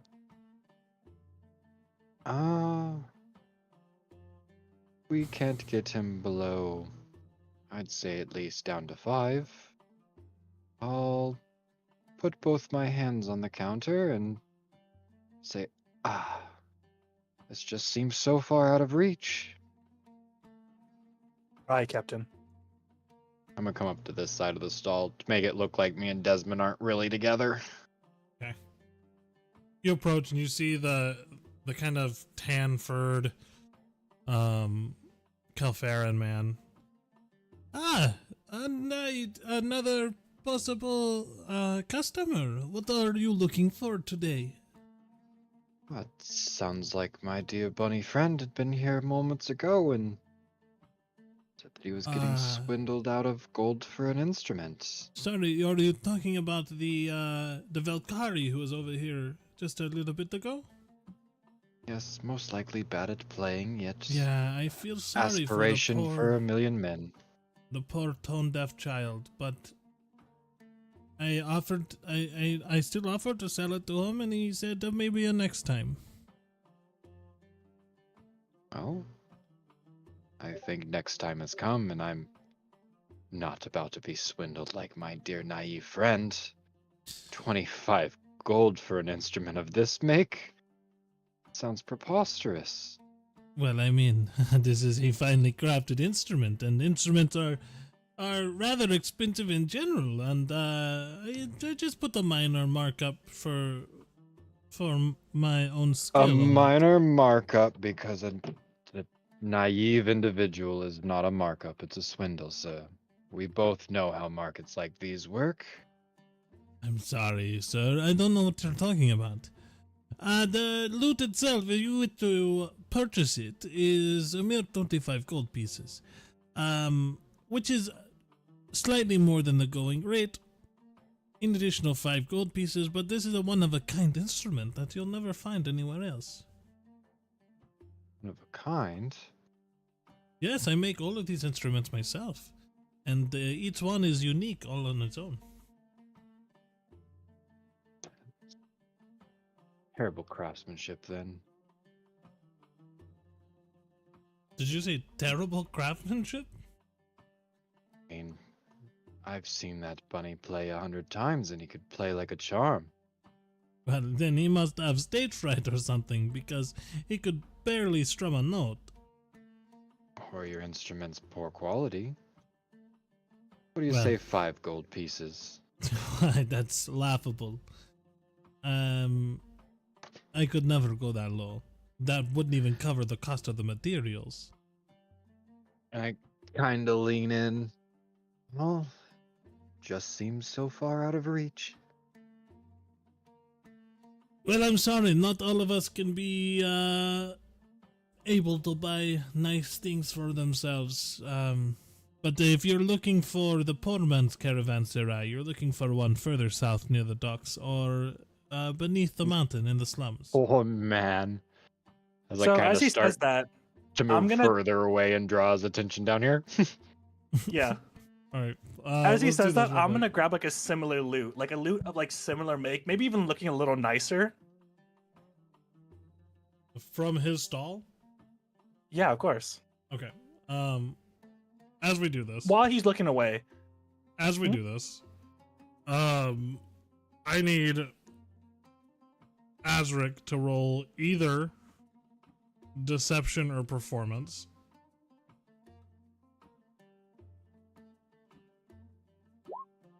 22? Oof. 22. Oh, 22. Hell yeah. Okay. So carry on. You're grabbing another loot from his stall? Yeah, it's like maybe one of like similar make or even better. Yeah, they're all of similar make. I mean, he made them all. All right. Yeah, definitely gonna grab it and, walk away slowly. Like I'm gonna sneakily do this. Obviously, it's gonna be like motion because I have a big trench coat type thing in, right? So I'm gonna like try and grab from the counter and just put it in my jacket. Okay, roll a sleight of hand. All right, game, let's go. 27. Okay. You get the loot. It's a full-size loot. You put it under your jacket, but there is a loot-sized lump underneath your jacket. Maybe I don't put it in my jacket. Maybe I just like. What would be the stealthiest way I can get this out of here? Is what I'm trying to think. Make it look Well, like like you own I can it. go this way. Yeah, I can just make it look like I own it then. If he's distracted, I'm just gonna grab it like that and then make my way out towards like the nearest exit over this way. Look, sir, you're wasting my time. If you're wanting to buy an instrument for 5 gold, you're gonna want to go to a used shop. These are all brand new instruments. They're all a fine craft make. This caravanserai only has the best of materials and the best products. So obviously you came here hoping to get a bargain, but you're better off heading down to the slums and going to Goodwill's shop. I mean, I don't have anything bad to say about Will, but look, he doesn't have, the best quality of items. Well, I guess in that case, can you at least point me in the direction? Yeah, and he kind of points northeast. Like, go there, you'll see a large archway heading into the mountainside. Go straight in I towards the city appreciate center. it. Will's shop is straight, and then take 2 lefts. Thank you, sir. I have to write that there's a Nice. shop called Goodwill's Supplies. As I make my way back out.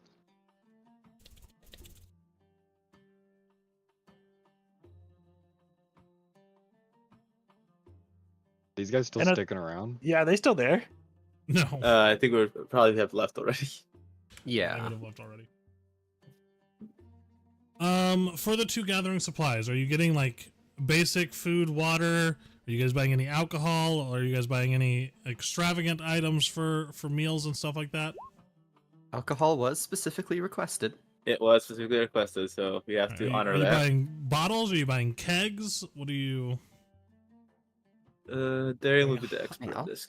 high quality? Or are you just buying like a couple kegs of grog or ale or mead? Rum? Let's go with rum. see. There's 5 of us.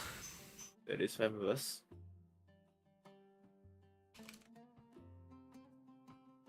We are not getting the most expensive.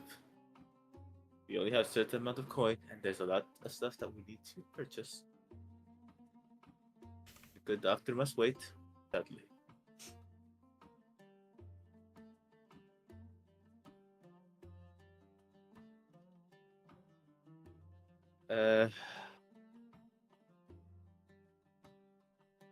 What did Desmond specifically ask for? Did he ask for meat for ale or He asked for strong alcohol. he's trust for strong alcohol? Okay, then let's get rum then. Okay. You don't like rum? It's fine. Fine. It's fine. Not your preference, I take it.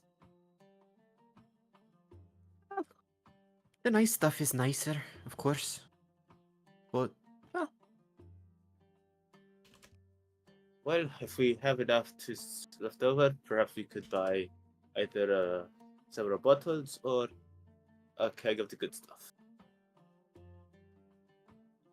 But first, we have just- supplies. we respect ourselves too much to get the swale, right? Hey. Hey, indeed. That is why, well, that's why we have to make sacrifices here, no? But, I say we get, do you want to get 2, 3 kegs of rum? Or want to stick with 1? Yeah, I reckon. Well, if we buy too much, it'll just get drank eventually, aye? Aye, alright, that's the plan. Let's do just that. Alright, so we're buying. How much would two or 3 kegs of rum would be? Let's do it this way. Mm-hmm. Just because we're getting towards the time where I'd like to stop for tonight. So, as you guys leave the caravanserai, the midday sun hangs heavy as you guys enter Milas's Grand Bazaar area. Sharp shadows across flagstone streets, worn smooth by centuries of trade. Terhuk walking with a measured purpose, which is to keep Darian on course. Yep. And Darian, by contrast, moves, weaving through market crowds with a smirk and a casual grace in your step.